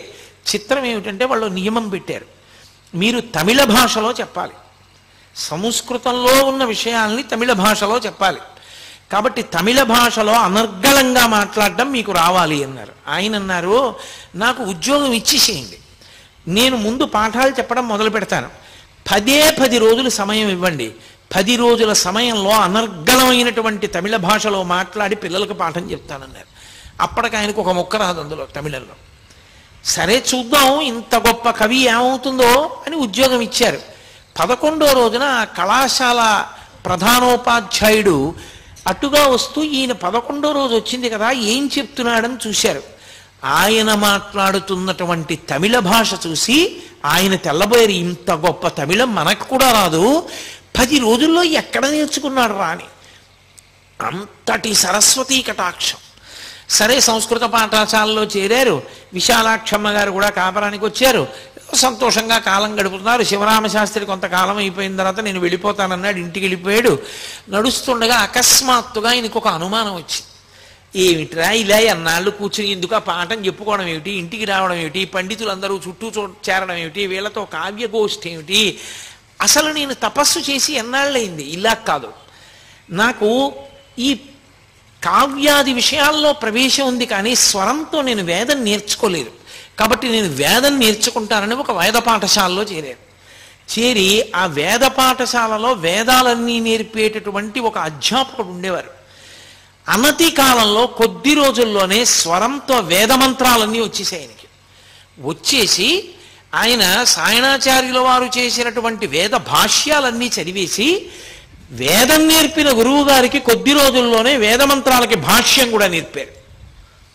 అంతటి ఉద్దండు కావ్యకంఠ గణపతి ముని అంటే, అంతటి సరస్వతీ కటాక్షం ఉన్నటువంటి మహానుభావుడు, అపర విఘ్నేశ్వర అవతారం ఆయన. కాబట్టి అటువంటి స్థితిలో ఉండి ఆయనకు ఒక రోజు అకస్మాత్తుగా ఆలోచన వచ్చింది, ఈ పైన మౌనస్వామి ఉన్నారంటారు కొండ మీద. అరుణాచలం వచ్చి నాళ్ళయింది, ఇంతమంది గుంపులు గుంపులుగా పోయి చూసొస్తూ ఉంటారు, ఎప్పుడూ మాట్లాడంటారు, ఒక్కసారి ఆయన్ని చూసొస్తే అనుకున్నారు.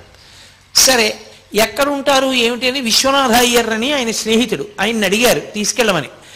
ఆయన సరే నేను తీసుకెడతాను, విరూపాక్ష గుహలో ఉంటారు రమ్మని తీసుకెడుతూ, అక్కడే పద్మనాభస్వామి అని ఒక ఆయన ఉండేవాడు. ఆయన ఎప్పుడు రమణ మహర్షి మీద నిందా ప్రచారం చేస్తుండేవాడు. ఆయనకేం తెలుసు, ఆయనకేం తెలియదు, నేనే గొప్పవాడిని, నాకే అన్నీ తెలుసు అంటుండేవాడు. ఆ పద్మనాభస్వామి మాటలు నమ్మి ఆయనకి అంతేవాసిగా మారిపోయాడు విశ్వనాథ అయ్యర్. ఈయనన్నాడు రమణ మహర్షిది ఏం గొప్ప అండి, రమణుల సంగతి అలా వదిలి, అప్పటికి రమణులు అనేవారు కాదు, వెంకటరామన్ అనేవారు. వెంకటరామన్ దేవుందండి, ఆయనదేం గొప్ప కాదు, పద్మనాభస్వామి వారు చాలా గొప్ప, మేము ఆయన శిష్యులం, ఆయన్ని చూపిస్తాను రండి అన్నారు. రమణులు ఎక్కడ ఉంటారని అడిగారు. విరూపాక్ష గుహలో ఉంటారు, అక్కడే పద్మనాభస్వామి కూడా కూర్చుంటారన్నారు. సరే ఏదో మనకు కావలసింది దొరుకుతుందిగా పదండి అని చెప్పి వెళ్ళారు. వెళితే దురదృష్టం ఏమిటంటే ఆ రోజున విరూపాక్ష గుహలో స్వామి లేరు. స్వామి లేరు కదా వెళ్ళిపోదాం అంటుంటే ఈయన అన్నారు, కాదు ఇక్కడ దగ్గరలో మామిడి చెట్టు కింద మా గురువుగారు పద్మనాభస్వామి వారు కూర్చుని ఉంటారు, రండి వెడదామన్నారు. వెడుతున్నారు.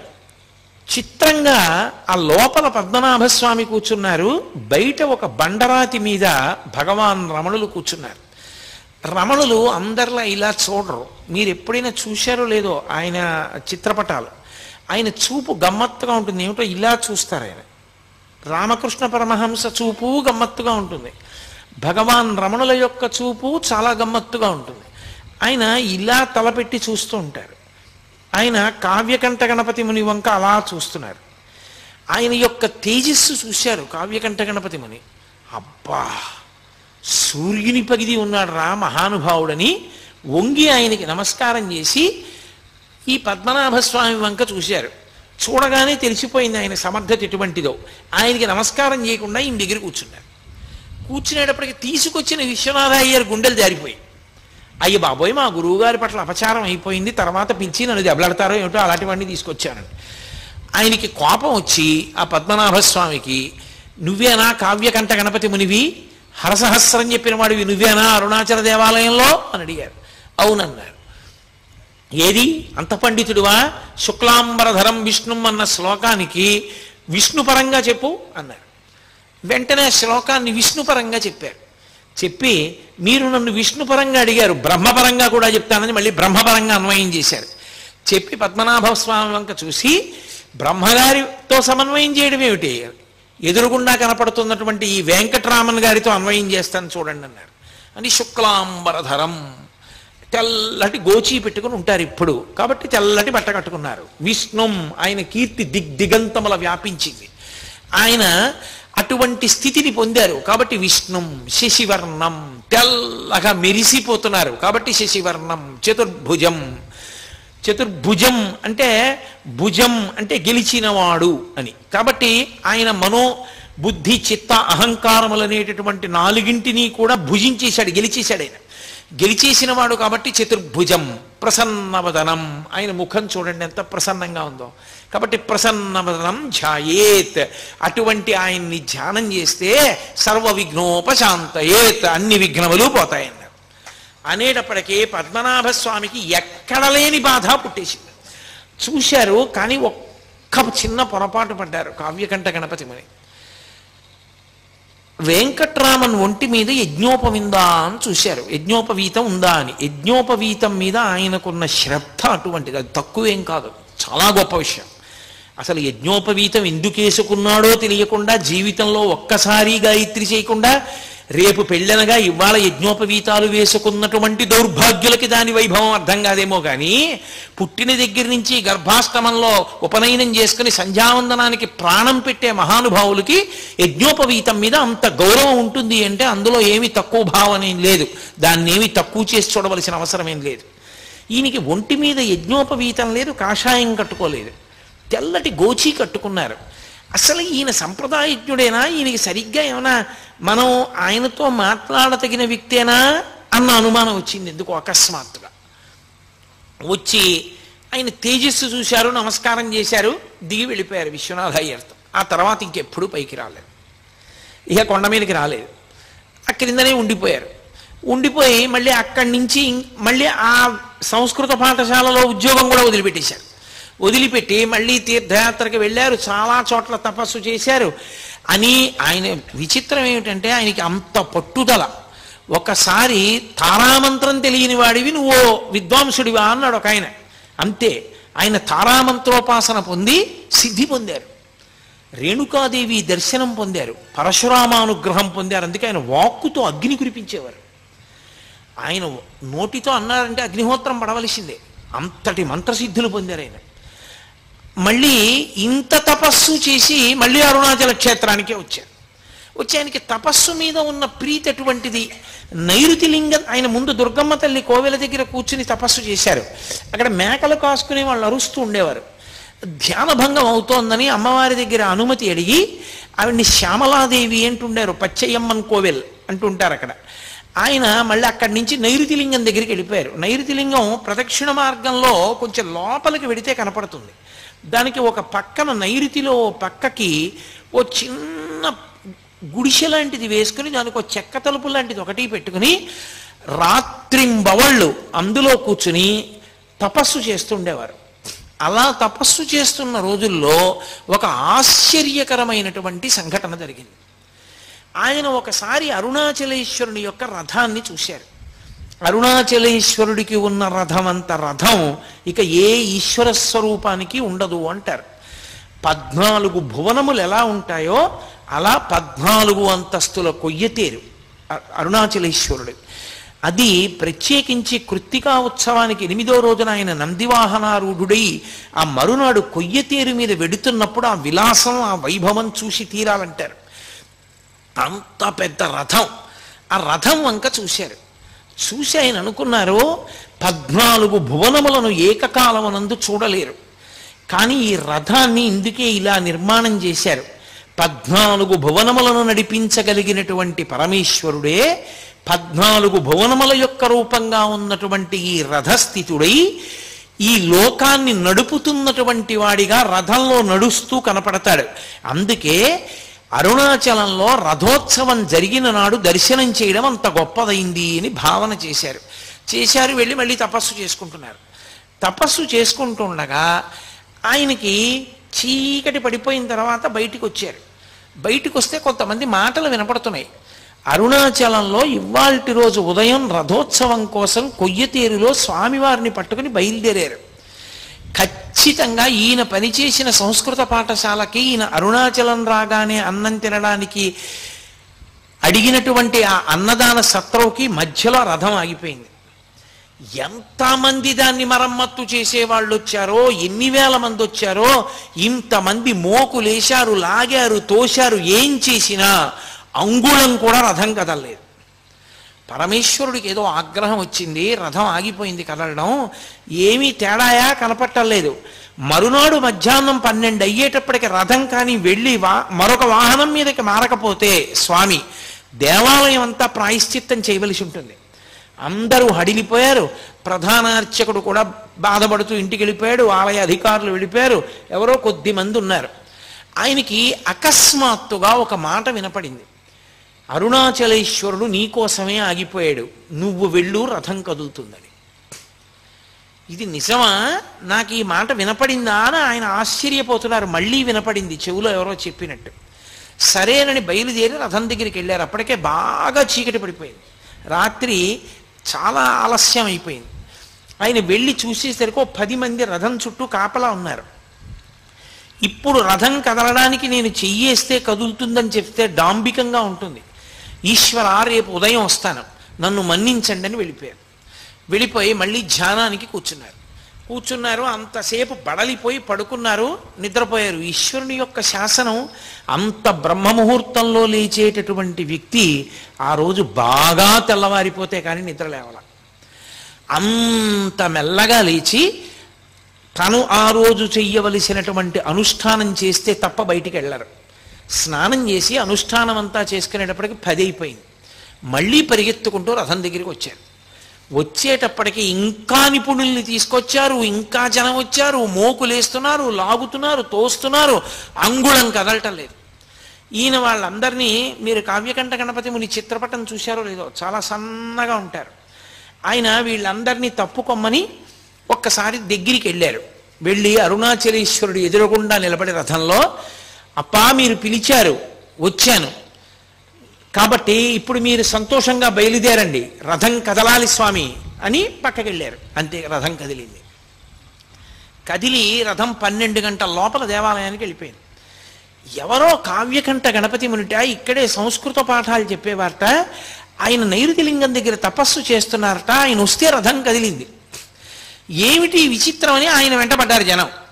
ఆయన ఎవ్వరికీ కనపడకుండా బ్రాహ్మణ వీధిలోకి వెళ్ళిపోయారు. వెళ్ళిపోయి అక్కడ భోజనం చేశారు. విశ్వనాథ అయ్యర్ గారితో కలిసి భోజనం చేశారు. భోజనం చేసి వెంటనే ధ్యానంలోకి వెళ్ళిపోయారు. ఆ ధ్యానంలో ఆయనకు ఒక విషయం కనపడింది. నువ్వు వస్తే తప్ప రథం కదలలేదు అంటే నువ్వు గొప్పవాడివని ప్రకటించడానికి రథం కదలలేదా? నువ్వు పరమభక్తుడివని లోకానికి తిరిగి చెప్పడం ప్రధానమా? లేకపోతే నిన్ను చూడాలని అరుణాచలేశ్వరుడు కదలలేదా? ఎందుకు కదలలేదు రథం? ఎందుకు ఆగిపోయింది? నువ్వు వెళ్ళాక ఎందుకు కదిలింది అని ఆయన, ఆ వాగ్రథం కదలాలంటే నువ్వు ఆయన దగ్గరికి వెళ్ళాలి. ఇతపూర్వం నువ్వు పొరపాటు పడ్డావు ఆయన గురించి. ఇప్పుడు నువ్వు ఆయన దగ్గరికి వెళ్ళు, ఆయన దర్శనం చేసి ఆయనకి నమస్కరించి ఆయన మాట్లాడతారు. ఆయన మాట్లాడగానే నీ రథం కదులుతుంది. ఇన్నాళ్ళు తపస్సు తపస్సు తపస్సని తిరుగుతున్నావుగా, ఇప్పుడు అసలు తపస్సు అంటే ఏమిటో తెలిసి నీలోని రథం కదిలి అద్భుతమైనటువంటి కవనము, లోకాన్ని ఉద్ధరించగలిగినటువంటి స్తోత్రాలు, మంత్ర సంబంధమైనవి నీ నుండి జాలువారతాయి. ఈ 2 రథములు కదపడానికే నా రథాన్ని ఆపి పిలిచాను, ఎక్కుకొండ అనిపించింది. ఆయన వెంటనే లోపలికెళ్ళి ఇంకా విశ్వనాథ అయ్యర్ని కూడా పిలవాల. మంచి ఎండాకాలం, గబగబ ఉత్తరీయం తీసి భుజం మీద వేసుకుని అరుణాచలం కొండెక్కడం మొదలుపెట్టారు. విరూపాక్ష గుహలో ఉంటారు స్వామి. విరూపాక్ష గుహలోకి వెళ్ళడం అంత తేలిక కాదు. ఆ రోజుల్లో జనం విపరీతంగా వెడుతుండేవారు. అందులో కృత్తికా దీపోత్సవంలో స్వామివారి ఊరిరిగింపు వాహనాల మీద జరుగుతున్నంతసేపు స్వామి దగ్గర ఉంటారు. అయిపోగానే రమణుల దగ్గర వెళ్ళిపోతారు అందరూ. ఆ విరూపాక్ష గుహ చుట్టూ ఓ తడిక కట్టి తలుపులు పెట్టి తాళం వేసేవాడు పళనిస్వామి. ఆయన ఎందుకో ఆ రోజున తాళం వేయడం మానేసి తలుపులు తెరిచి ఏదో శారీరక అవసరం తీర్చుకోవడానికి వెళ్ళాడు. అసలు ఆయన చుట్టూ చాలామంది జనం ఉంటారు దర్శనానికి వచ్చి. రమణుల దర్శనం అంత తేలిగ్గా అవదు. కాబట్టి ఎలా అవుతుంది? నాకు ఇలా మాట వినపడింది, మరి నేను వెడుతున్నానే ఆయన దర్శనానికి అనుకుని, సరే నాకు ఏ ఈశ్వరుడు ఇది తోపించాడో ఆయనే నిర్ణయిస్తాడని గబగబ గబగబ పైకెక్కారు. ఏ సంఘటన రమణ మహర్షికి జరిగిందో అదే సంఘటన గణపతి మునికి జరిగింది. రమణ మహర్షి అరుణాచలానికి వచ్చినప్పుడు దేవాలయం తలుపులు తెరిచి ఎవ్వరూ లేకుండా ఎలా ఉందో అలా విరూపాక్ష గుహలో కూర్చోకుండా విరూపాక్ష గుహ నుంచి బయటికి వచ్చి ఒక బండ మీద కూర్చుని ఉన్నారు రమణ మహర్షి. చక్కగా కళ్ళు తెరుచుకొని చూస్తున్నారు. పక్కన ఎప్పుడు నీడలా ఉండే పళనిస్వామి కూడా లేడు. ఒక్క భక్తుడంటే ఒక్క భక్తుడు కూడా లేడు. తడిక తీసేసి తలుపులు తీసేసి ఉన్నాయి. ఏమి ఆశ్చర్యం! గుహలో ఉంటే అంతర్ముఖులై ఉంటారు, పలకరు, మాట్లాడకూడదు. బయటకు వచ్చి బండ మీద కూర్చుని కళ్ళు తెరుచుకుని ఉన్నారే అని గబగబ గబగబా పరిగెత్తారు. పరిగెత్తి ఆయన ముందు పడిపోయి తన కుడి చెయ్యి తీసి ఆయన కుడి పాదం మీద, ఎడం చెయ్యి తీసి ఎడం పాదం మీద వేసి గట్టిగా పట్టుకున్నారు 2 పాదాలు. పట్టుకుని, అయ్యా తపస్సు అన్న మాటకి అర్థం తెలియకుండా తిరుగుతున్నాను, మీరు దయచేసి దీనుణ్ణి అనుగ్రహించి తపస్సు అంటే ఏమిటో తెలియచేయవలసింది అన్నారు. ఆయన చాలా కాలంగా మాట్లాడకపోవడం వల్ల ఆయన కంఠనాళాల్లోంచి మాట వచ్చేది కాదు. ఆయన తేరిపారి చూసి గుర్తుపట్టారు. దేవాలయంలో హరసహస్రం చదివిన వ్యక్తి ఇతనే. కావ్యకంఠ గణపతి ముని అనేటటువంటి బిరుదుతో కూడిన పేరున్నవాడు ఇతనే అని. అంతే.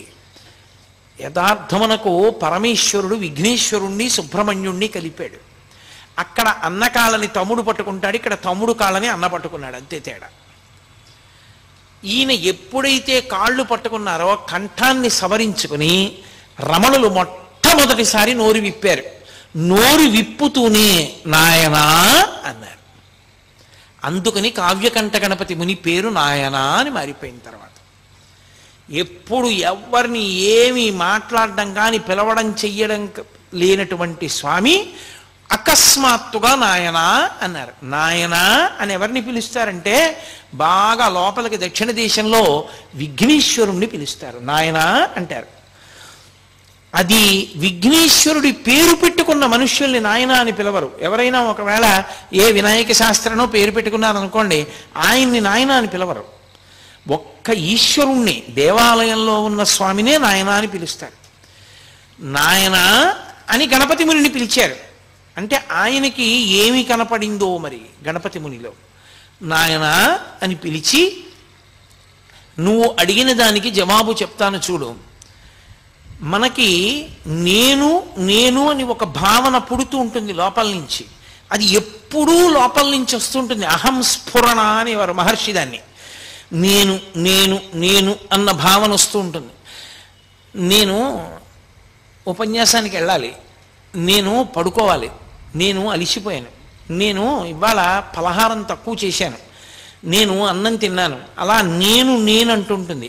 ఈ నేను నేనన్న భావన ఎక్కడి నుంచి పుడుతోందో ఆ మూలములలోకి వెళ్ళు, మనసుని ఆధారం చేసుకుని వెళ్ళు.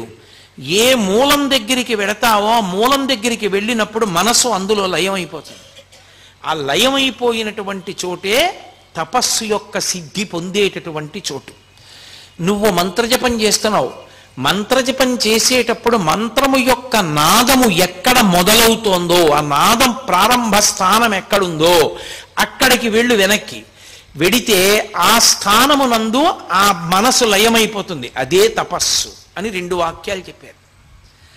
చెప్పగానే ఆయన ఆశ్చర్యపోయి, ఇన్ని గ్రంథాలు చదివాను, ఇంతమంది మహాత్ముల్ని కలిశాను, కానీ తపస్సన్న మాటని ఇంత అద్భుతంగా నిర్వచనం చేసినటువంటి వారు నాకు ఇప్పటి వరకు కనపడలేదు. నా అదృష్ట విశేషం మహానుభావ, మీ దర్శనమైంది. తపస్సు అన్న మాటకి నాకు ఇవాళ యథార్థమైనటువంటి అర్థము గోచరించింది, తప్పకుండా అలా చేస్తానన్నారు. అనగానే భగవాన్ అన్నారు, గుహలో కూర్చో, వెళ్ళి గుహలో కూర్చుని ధ్యానం చెయ్యి, తపస్సు చెయ్యి అన్నారు. అనగానే ఏమదృష్టం, రమణ మహర్షి బయట కూర్చుని తాను విరూపాక్ష గుహలో కూర్చోవడం. వెంటనే గణపతి ముని ఆ విరూపాక్ష గుహలోకి వెళ్ళి గుహలో కూర్చున్నారు. 1 గంట సేపు ధ్యానం చేశారు. రమణులు చెప్పినదేదో దాన్ని పూర్తిగా అనుభవించిన స్థాయి లేదు, కానీ మార్గం దొరికింది. సంతోషంతో మళ్ళీ బయటికి వచ్చారు. బయటికి వచ్చి ఆయనకి నమస్కరించే లోపల ఊరు వాడ ఈ వార్త తెలిసిపోయింది. కొండ మీద కూర్చున్నటువంటి మౌనస్వామి నోరు విప్పారట. ఎవరినో నాయనా అని పిలిచారట. ఎవరో ప్రశ్న అడిగితే 2 మార్గాలు చెప్పారట. తిరువన్నామలై అంతా కొండెక్కేసి, కొండెక్కేయగానే ఎవరైనా ఎవరితో మాట్లాడారు. పొద్దున్నంతా తిరువన్నామలలో ప్రశ్న, ఏ మహానుభావుడు వచ్చి నిలబడితే రథం కదిలింది. ఇప్పుడు ఏ మహానుభావుడితో రమణ మహర్షి మాట్లాడారు, వెంకటరామన్ మాట్లాడారు, ఈయన్నే చూపించారు. రథం నడిచింది ఈయన వల్లేట, ఇప్పుడు మాట్లాడింది ఈయన వల్లేట. అసలు రథం ప్రారంభమైంది నడవడం. వెంటనే రమణ మహర్షి చెప్పిన దానికి శ్లోక రూపం ఇచ్చి రమణ పంచకము అని రమణుల యొక్క తత్వం మీద 5 శ్లోకాలు చెప్తూ ఆయన అన్నారు, ఈయనకి వెంకటరామన్ కాదు, ఇక నుంచి భక్తులు ఆయన నామాన్ని జపం చేసుకోవడానికి వీలుగా ఆయన నామజపం చెయ్యడం చేత ఆయన అనుగ్రహంతో ప్రతిబంధకాల్ని పోగొట్టుకుని తత్వ విచారణ చెయ్యడానికి కావలసినటువంటి యోగ్యతని పొందడానికి అనువైన స్థితిని కలగడం కోసం ఈయనకి నేను రమణ అని పేరుంచుతున్నాను. ఆయన ఈయనకి నాయన అని పేరుంచారు, ఈయన ఆయనకి రమణ అని పేరుంచారు. నిన్న చెప్పాను కదా, భగవంతుని యొక్క విభూతులన్నీ ఆయన ఎందున్న కారణం చేత భగవాన్ రమణ మహర్షి అని పేరుంచుతున్నానని, ఇక నుంచి అందరూ ఆయన్ని అలా పిలవాలి అని శాసనం చేశారు. అప్పటి నుంచి లోకంలో ఆయనకి భగవాన్ రమణ మహర్షి అన్న పేరు వచ్చింది. సరే, కొంతకాలం అయింది. అప్పటి నుంచి కావ్యకంఠ గణపతి మునితో మాట్లాడుతుండేవారు. వచ్చే వాళ్ళతో కూడా అప్పుడప్పుడు నోరు విప్పి మాట్లాడడం మొదలుపెట్టారు రమణ మహర్షి. కొంతకాలం అయిన తర్వాత కావ్యకంఠ గణపతి ముని అడిగారు, నాకు కూడా ఒక గుహా ప్రాంతం ఏదైనా విడిదిగా ఇవ్వండి, నేను ఆ గుహలో కూర్చుని నేను కూడా తపస్సు చేసి ఉమాసహస్ర రచన చెయ్యాలని కోరికగా ఉంది. పరదేవతా నామములను 1000 నామములను నేను ఉమాసహస్రం అన్న పేరుతో రచన చెయ్యాలి.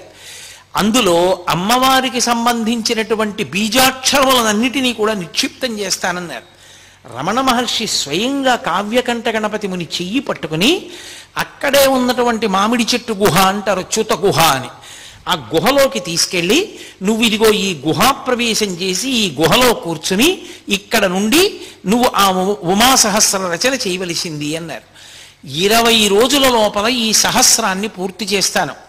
20వ రోజు అర్ధరాత్రి 12 గంటల వేల్టికి నేను ఈ ఉమాసహస్ర రచన పూర్తి చెయ్యలేకపోతే అప్పటి వరకు ఎంత రచన చేశానో ఆ రచన అంతా చింపేస్తానని ప్రతిజ్ఞ చేశారు కావ్యకంఠ గణపతి ముని. అక్కడ వరకు బాగుంది. హరసహస్రం అన్ని శ్లోకాలు రోజూ చదివినా పరమశివుడు అన్నం పెట్టలేదన్న కోపంతో హరసహస్రాన్ని చింపేశారు అంతకుముందు. అందులో ఏవో కొద్ది శ్లోకాలే మిగిలాయి. ఇక్కడ నడుస్తోంది. ప్రతిరోజు ఆ ఉమాసహస్రం ఆయన ధ్యానం చేస్తుండేవారు, దాన్ని రచన చేస్తుండేవారు. హెచ్ఎమ్మాళ్ అన్నం పట్టుకొచ్చి ఇస్తుండేది. ఒకరోజు అకస్మాత్తుగా ఆయనకి ఉదయం 7 గంటలకే విపరీతమైన ఆకలేసేసింది. అది అమ్మవారి ఉపాసనలో ఉండేటటువంటి ఒక వైచిత్రి. అమ్మవారి ఉపాసన చేసేటటువంటి వాళ్ళకి బాగా తెలుస్తుంది. అకస్మాత్తుగా వాళ్ళకి పిచ్చాకలేస్తుంది. అంత పిచ్చాకలేస్తే నిజంగా మీరు తీసుకొచ్చి అన్నం పెట్టారనుకోండి, అన్నం చూడగానే త్రేణుపు వచ్చి వెళ్ళిపోతారు. అన్నం తిన్నంత కడుపు నిండిపోతాయి. కానీ పిచ్చి ఆకలేస్తూ ఉంటుంది. రామకృష్ణ పరమహంసకు అలాగే వేస్తుంటే వాళ్ళ గురువుగారు ఆయనతో ఉండేటటువంటి అంతేవాసి తీసుకెళ్ళి అన్నం కుంభం చూపించారు. చూపించగానే ఆయనకి త్రేణుపు వచ్చింది. కాబట్టి ఈయనకి విశేషమైన ఆకలేసేస్తోంది ఉదయం 7 గంటలకి. రాత్రి పాలు తాగుతారు. ఎలా 7 గంటలకు అన్నం ఎక్కడి నుంచి వస్తుంది అనుకుంటున్నారు? ఆ హెచ్ఎమ్మాళ్ళకి అన్నం పప్పు వండుతోంది ఆవిడ.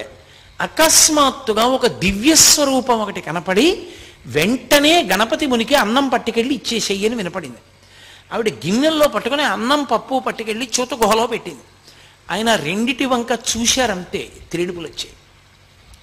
17 రోజులైంది. 4 వంతులు పూర్తయిపోయింది ఉమాసహస్రం. ప్రతిరోజు సాయంకాలం భగవాన్ రమణ మహర్షి కూడా వచ్చి కూర్చుని అప్పటి వరకు ఎంత భాగం రచన పూర్తయిందో అంత భాగాన్ని ఆయన కూడా వింటూ ఉండేవారు, మాట్లాడుతూ ఉండేవారు, వెళ్ళిపోతూ ఉండేవారు. 4 వంతులు పూర్తయిపోయిన తర్వాత 17 రోజులు అయిపోయింది. ఇంకా 3 రోజులు ఉంది. 1/4 వంతు భాగం పూర్తవ్వాలి. వేలు మీద పెద్ద గోరు చుట్టు పుట్టింది. విపరీతమైనటువంటి పోటు. కలం ఇలా పట్టుకోలేకపోయారు. అలాగే ఇంకొక్క రోజు మాత్రమే మిగిలింది. ఒక్క శ్లోకం కూడా రచన చేయలేరు. ఈ ఉమాసహస్రం చదివి వినిపిస్తారని పక్క ఊళ్ళంతటా టౌకేశారు, పందిళ్ళేసేసారు, ఏదో ఉత్సవంలాగా. ఎందరో ఊళ్ళ నుంచి బయలుదేరి వచ్చేస్తున్నారు. ఇక్కడేమో వేలుకి గోరు చుట్టు, నడవట్లేదు. ఇంకా తెల్లవారితే 20వ రోజు. ఆ 19వ రోజు రాత్రి అరుణాచలంలో తిరువణ్ణామలైలో ఉండేటటువంటి ఒక వైద్యుడికి కల్లో పరమశివుడు కనబడ్డాడు. కనబడి కొండ మీద ఒక మహానుభావుడు ఉమాసహస్రం రచన చేస్తున్నాడు. వేలుకి గోరు చుట్టేసింది, రాయలేకపోతున్నాడు. నువ్వు వెంటనే వెళ్ళి దాన్ని శస్త్రచికిత్స చేయవలసింది అన్నారు. ఆయన వెతుక్కుంటూ రమణ మహర్షి దగ్గరికి వెళ్ళారు. రమణ మహర్షి ఈ గుహ చూపించారు. అప్పుడు ఈయనకి శస్త్రచికిత్స చేసి తీసి కట్టు కట్టారు. కట్టుండడం వల్ల రచన సాగలేదు. అప్పుడు ఆయన దగ్గర ఉండే స్నేహితులు అందరూ కలిసి అన్నారు, మరి ఇవాళ రాత్రి అయిపోవాలి 12 గంటల లోపల, ఎలా అంటే ఆయన అన్నారు, రమణ మహర్షి అన్నారు, ఆశువుగా కవితాధార చెప్పగలరు కాబట్టి 5 పృచ్ఛకులు తిరువణ్ణామలై నుంచి కొండ మీదకి వస్తారు. 5 పృచ్ఛకులు కూర్చుంటారు. 5 వృత్తాలలో ఇన్ని శ్లోకాలని మీరు ఆశువుగా చెప్తుంటే వాళ్ళు రాసేస్తారు. ఇటు తిరిగి ఇటు తిరిగి ఇటు తిరిగి ఇటు తిరిగి ఇటు తిరిగి చెప్పేస్తుంటే వాళ్ళు రాసేస్తుంటారు. 5 పృచ్ఛకులు కాగితాలు కళాలు పట్టుకుని ఆ లేఖకులు వచ్చేసారు. వచ్చేసి కూర్చున్నారు. రాత్రి అయింది. రమణ మహర్షి వచ్చి నడవట్లేదు రచన. రమణ మహర్షి వచ్చి ఏమీ పర్వాలేదు, ఇక నడుస్తుంది, మొదలు పెట్టండి అన్నారు. అని కావ్యకంఠ గణపతి ముని వెనక్కి వెళ్ళి కూర్చుని సమాధిలోకి వెళ్ళిపోయారు. ఆయన సమాధిలోకి వెళ్ళిపోయారు. కావ్యకంఠ గణపతి ముని యొక్క నోటి వెంట వరద కింద వెళ్ళిపోయింది ఉమాసహస్రం. రాత్రి 12 కన్నా ముందే ఉమాసహస్రం పూర్తి అయిపోయింది. 5 రాసేశారు. అమ్మయ్య అయిపోయింది సహస్రం అన్నారు. రమణులు ఒక్కసారి బహిర్ముఖులై నేను చెప్పినదంతా రాసుకున్నారా అని అడిగారు. అప్పుడు కావ్యకంఠ గణపతి ముని అన్నారు, పలికిన వాణ్ణి నేను, నా లోపల 12 లోపల పలికించడానికి గురువు అనుగ్రహంగా రమణులే చేరి బుద్ధి ప్రకాశం చేసి నా చేత పలికించారని. ఆ ఉమాసహస్రం ఎంత మంది చేతనో కొనియాడబడేటటువంటి గ్రంథం. అమ్మవారి బీజాక్షరముల యొక్క సంపుటీకరణంతో అమ్మవారి వైభవాన్ని అంత గొప్పగా కీర్తించేటటువంటిది. లక్ష్మీకాంతం గారని కావ్యకంఠ గణపతి మునికి చాలా అంతేవాసి. ఆయన మహానుభావుడు నాయన అన్న పేరుతో కావ్యకంఠ గణపతి ముని మీద ప్రత్యేకంగా ఒక పుస్తకం రాశారు. ఆ పుస్తకంలో ఈ ఉమాసహస్రంలో ఉండేటటువంటి కొన్ని శ్లోకాలని కూడా ఆయన అందులో చేర్చి చూపించారు. కాబట్టి అంత గొప్పగా ఉమాసహస్రం పూర్తయింది. తర్వాత శుద్ధప్రతులు పూర్తయ్యాయి. తన చేత రమణ మహర్షియే ఉమాసహస్రం పూర్తి చేయించి లోకానికి అందించారు అని కావ్యకంఠ గణపతి మునికి భగవాన్ రమణులంటే విశేషమైనటువంటి గురుభక్తి. ఎప్పుడూ ఆయన్ని గురుభావనతోనే చూస్తుండేవారు. రమణ గీత అని రమణ భగవానుడి యొక్క తత్వాన్నంతటినీ కూడా అద్భుతమైనటువంటి కవిత్వం రూపంలో తీసుకొచ్చిన మహానుభావుడు కావ్యకంఠ గణపతి ముని. ఎందుచేత అంటే ఎందరో వచ్చి ఆయన్ని ప్రశ్నలు వేస్తూ ఉండేవారు. అందులో ప్రధానమైన ప్రశ్నలు కొన్ని ఉండేవి. వాటికి జవాబు చెప్పేవారు. చెప్పిన జవాబులు లోకానికి అందకుండా పోతాయేమో అని జాగ్రత్త తీసుకున్న వాళ్ళు ఇద్దరు. ఒకరు సూరి నాగమ్మ గారు, ఒకరు కావ్యకంఠ గణపతి ముని. ఒక్కొక్క చోట ఆయనే శిష్యుడిగా వచ్చి రమణ మహర్షిని అడిగితే ఏం చెప్తారో ఊహించి, వచ్చినటువంటి వాళ్ళు అడిగిన ప్రశ్నలకి జవాబులు రమణులు ఏం చెప్పారో చూసి, వీటిని గీత, భగవద్గీత అర్జునుడికి కృష్ణుడు ఎలా చెప్పాడో అలా రమణ గీత అన్న పేరుతో రచన చేశారు ఆయన. దానికోసం ఆయన రమణులతో కలిసి స్కందాశ్రమంలోనే ఉన్నారు. ఆ రమణ గీత జరుగుతున్నప్పుడే అరుణాచల క్షేత్రానికి కాదు, ఈ భూమండలానికి ఒక పెద్ద ప్రమాదం తప్పింది. విశాలాక్షమ్మ గారు వచ్చారు. అప్పటికి కావ్యకంఠ గణపతి మునికి విశాలాక్షమ్మ గారికి కూడా 40 ఏళ్ల లోపే వయస్సు. కాబట్టి వాళ్ళు ఇంకా శారీరకమైనటువంటి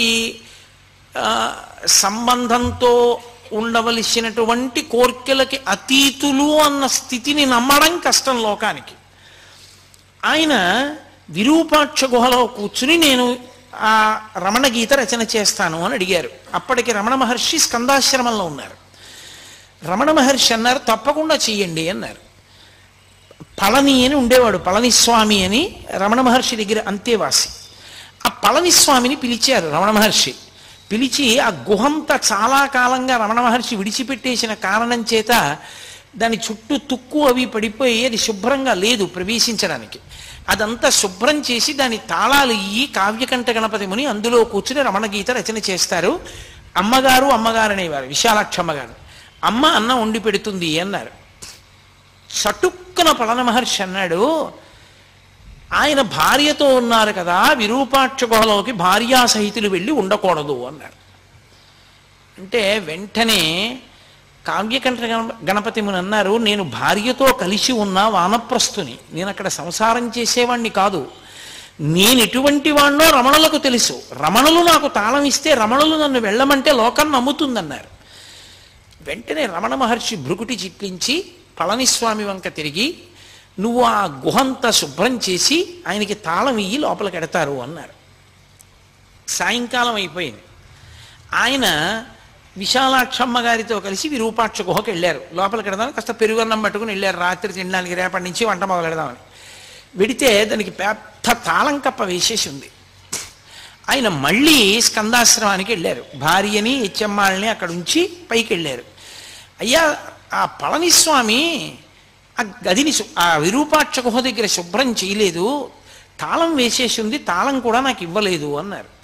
అంటే రమణ మహర్షి ఆయన వంక తిరిగి పళనిస్వామి వంక తిరిగి, ఏమయ్యా నేను తాళంచి విమ్మన్నాను కదా, ఇవ్వలేదా, కావ్యకంఠులకు ఇచ్చేసేయి అన్నారు.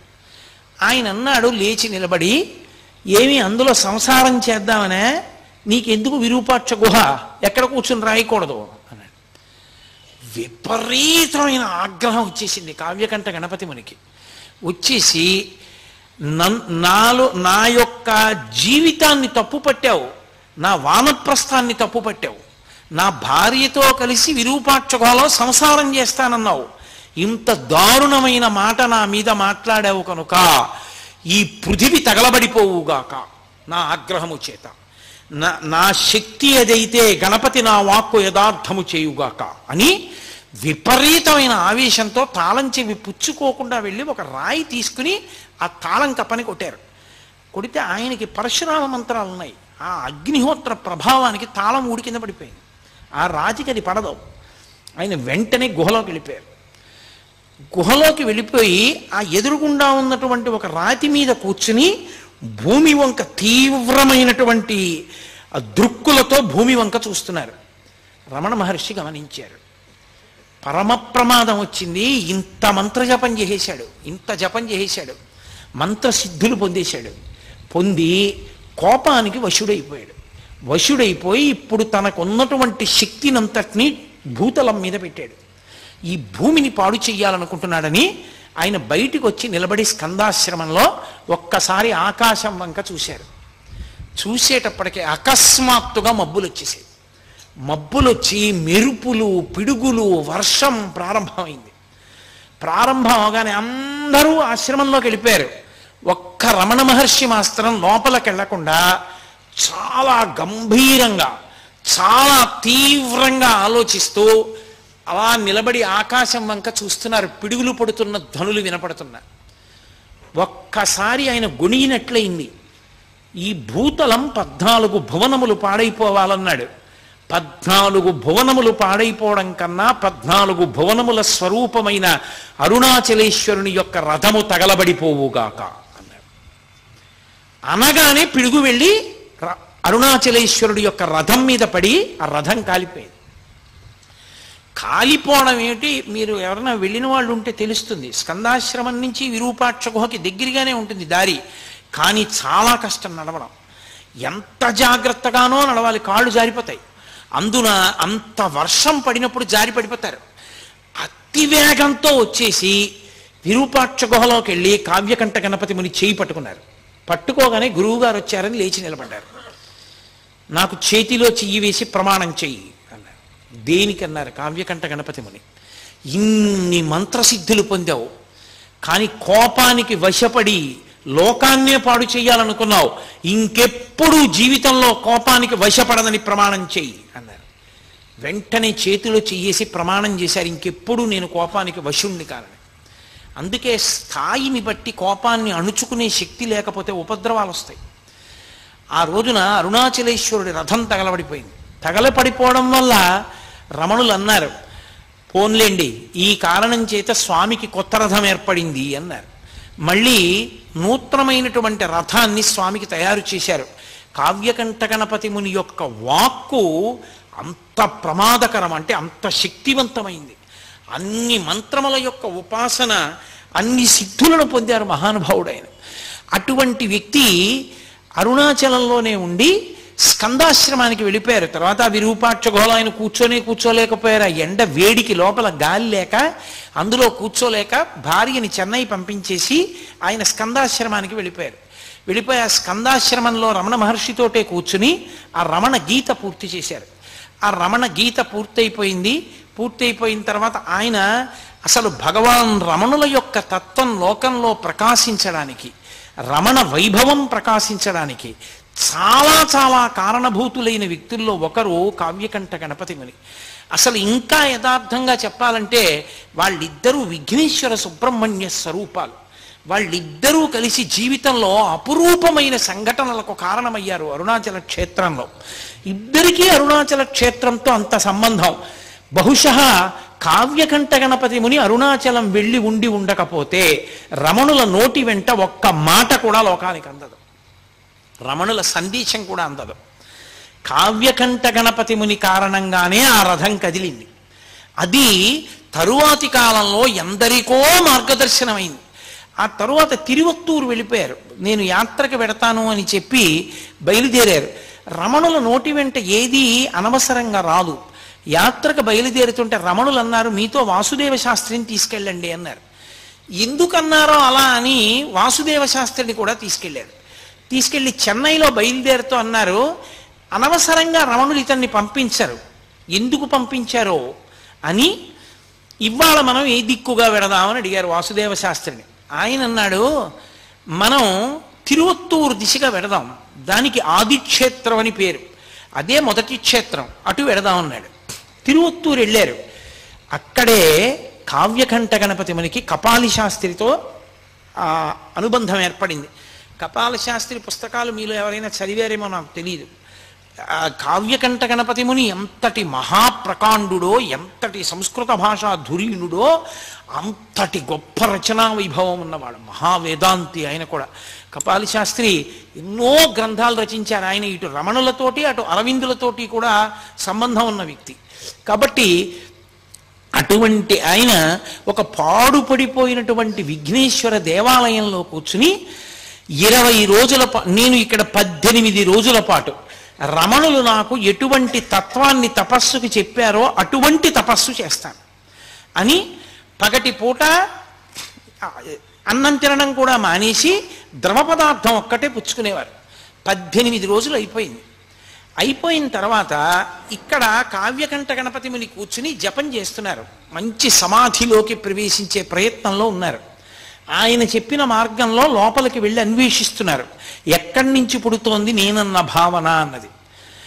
ఆయన చేస్తుండగా సాయంకాలం 4 అలా అవుతుండగా విపరీతమైన నీరసం వచ్చేసి అసలు కూర్చోలేక శవాసనం వేసేసి శవాసనం మీ అందరికీ తెలిసి ఉన్నదే, నేల మీద పడుకుని నా గురువు రమణ భగవానులు ఉంటే బావుణ్ణు అన్నారు. ఆశ్చర్యం ఏం జరిగిందంటే, అక్కడ అరుణాచలంలో రమణ మహర్షి ఎక్కడ కూర్చుని ఉన్నారో అక్కడి నుంచి ఒక్క ఎగురు పైకి ఎగిరి కింద పడ్డారు ఆసనం మీద. అక్కడేమైందో తెలుసా, ఈయన ఎగిరి కింద పడే లోపల నా గురువు రమణులుంటే బావుణ్ణు అనుకున్నారు. అంతే. శవాసనం వేసి పడుకున్న కావ్యకంఠ గణపతి ముని యొక్క గుండెల మీద ఎడంచి పెట్టి గట్టిగా నొక్కి కుడి చేతిని ఆ బ్రహ్మరంధ్రం దగ్గర మాడు దగ్గర పెట్టి నొక్కారు రమణ మహర్షి. కొద్ది కాలం, నేను చెప్పినంతసేపు కూడా లేదు, ఇలా నొక్కారు. రమణులు వచ్చారని అర్థమైంది కావ్యకంఠ గణపతి మునికి. ఒక్కసారి దొల్లి ఆయన పాదములు చూద్దాం అనుకున్నారు, కానీ ఎడంచేత్తో గుండె నొక్కి పెట్టడంలో రమణుల స్పర్శ వలన పులకాంకిత గాత్రుడైపోయి ఒళ్ళంతా విద్యుద్వలయాలు ప్రవహిస్తున్నట్లుగా అయిపోయి ఆయన కదలలేకపోయారు, అలాగే ఉండిపోయారు. అంతే. ఇక్కడున్నవారు ఇక్కడే ఉన్నారు, అక్కడికి వెళ్ళారు. ఒక్కసారి ఆ రహస్యం బయట పెట్టారు రమణ మహర్షి. తన నోటి వెంట తానే ఒక్కసారి జారిపోయారు నోరు. అవును, తిరువత్తూరు క్షేత్రంలో ఫలానా చోట వెడుతున్నప్పుడు చీకటిగా ఉంటుంది, పాడుపడిపోయిన గణపతి దేవాలయం ఉంది కదూ అన్నారు. ఎప్పుడూ తిరువణ్ణామలై విడిచిపెట్టి వెళ్ళని వ్యక్తికి ఎలా తెలుసది? ఆయన వెళ్ళారు. అక్కడికి వెళ్ళి కావ్యకంఠ గణపతి మునికి సూక్ష్మ శరీరంతో వెళ్ళి హస్తదీక్ష ఇచ్చారు. బహుశః నాకు తెలిసినంత వరకు రమణుల వాంగ్మయంలో ఆయన హస్తదీక్ష పొందినటువంటి ఏకైక వ్యక్తి కావ్యకంఠ గణపతి ముని ఒక్కరే. వాళ్ళిద్దరి అనుబంధం అటువంటిది. ఆ తరువాత అక్కడ 20 రోజులు దీక్ష పూర్తి చేసేశారు. పూర్తి చేసి చాలా ప్రదేశాలు తిరిగారు, వచ్చారు. ఆ మహాతల్లి కావ్యకంఠ గణపతి ముని యొక్క భార్య గారు విశేషంగా మంత్రజపం చేసేవారు. ఆవిడ కూడా మంత్రజపం చేసే వాళ్ళకి ఎప్పుడైనా దృష్టి మరలిపోతుంది అనుకోండి, వాళ్ళు ఏం చేస్తారంటే కాస్త విభూతి తీసి నోట్లో వేసుకుంటూ ఉంటారు. ఆవిడికి తరచుగా విభూతి తీసుకోవడం అలవాటు.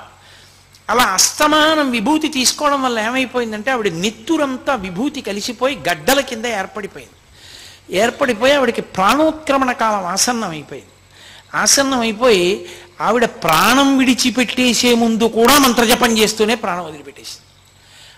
ఆవిడే నిరంజనానంద స్వామి వారిని వేడుకుని ఆ మాతృభూతేశ్వరాలయంలో వెనక శ్రీచక్రం ఉండాలి అని చెప్పి నిరంజనానంద స్వామి వారిని బ్రతిమాలి శ్రీచక్రం అక్కడ ఉండేటట్టుగా ఉత్సాహం తీసుకొచ్చినటువంటి వ్యక్తి కావ్యకంఠ గణపతి ముని గారి భార్య అయినటువంటి విశాలాక్షమ్మ గారి.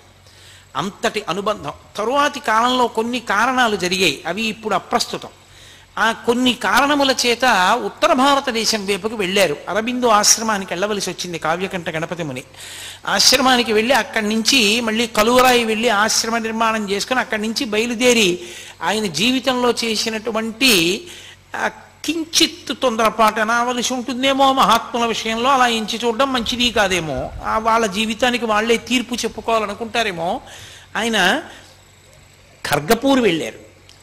వెడితే ఈయన సాక్షాత్ గణపతి అంశ అని తెలిసిన కారణం చేత చూసే భక్తులందరూ సంతోషిస్తారు కదా అని గణపతి నవరాత్రి ఉత్సవాల్లో కావ్యకంఠ గణపతి మునినే విఘ్నేశ్వరుడిగా తీసుకెళ్లి కూర్చోపెట్టి ఆవాహన మంత్రం దగ్గర నుంచి చెప్పేసి అక్కడ అర్చన చేసే బ్రాహ్మణుడు ఏం చేశాడంటే పూజ అంతా చేయించి నీరాజనం ఇచ్చి ఉద్వాసన మంత్రం చెప్పేశాడు.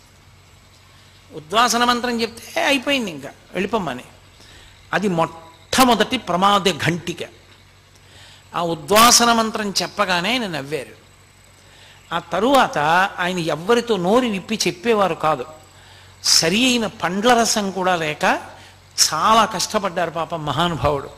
కష్టపడి నేను మీతో మనవి చేశానే, ఆయనకి అత్యంత దగ్గరవారు లక్ష్మీకాంతం గారని. ఆయన వెళ్ళినప్పుడు ఏమైందంటే బ్రహ్మాండమైనటువంటి వర్షం పడింది లక్ష్మీకాంతం గారు వెళ్ళినప్పుడు. ఈ కావ్యకంఠ గణపతి మునప్పుడు ఒక పాకలో ఉన్నారు. పాక అంతా కురిసేసింది. అంతటి మహానుభావుడు అటువంటి స్థితిలో ఉన్నారు ఆ సమయంలో, కష్టకాలం. ఆయన పడుకున్న మంచం తప్ప మిగిలిన చోటంతా వాన కురిసేస్తోంది. లక్ష్మీకాంతం గారు అన్నారు, ఎందుకు ఇక్కడ ఆ ఖర్గపూర్లోని తెలిసి ఉన్నటువంటి మిత్రుడు ఉన్నాడు, అతని ఇంటికి వెళ్ళిపోదురు కానీ పోనీ మీకు ఏదైనా సమయం ఉంటే చెప్పండి, ముహూర్తం ఉంటే అప్పుడే వెడదాం అన్నారు. ఆయన ఒక నవ్వు నవ్వి రేపు మధ్యాహ్నం 2:30 వెళ్ళిపోతుంది అన్నారు.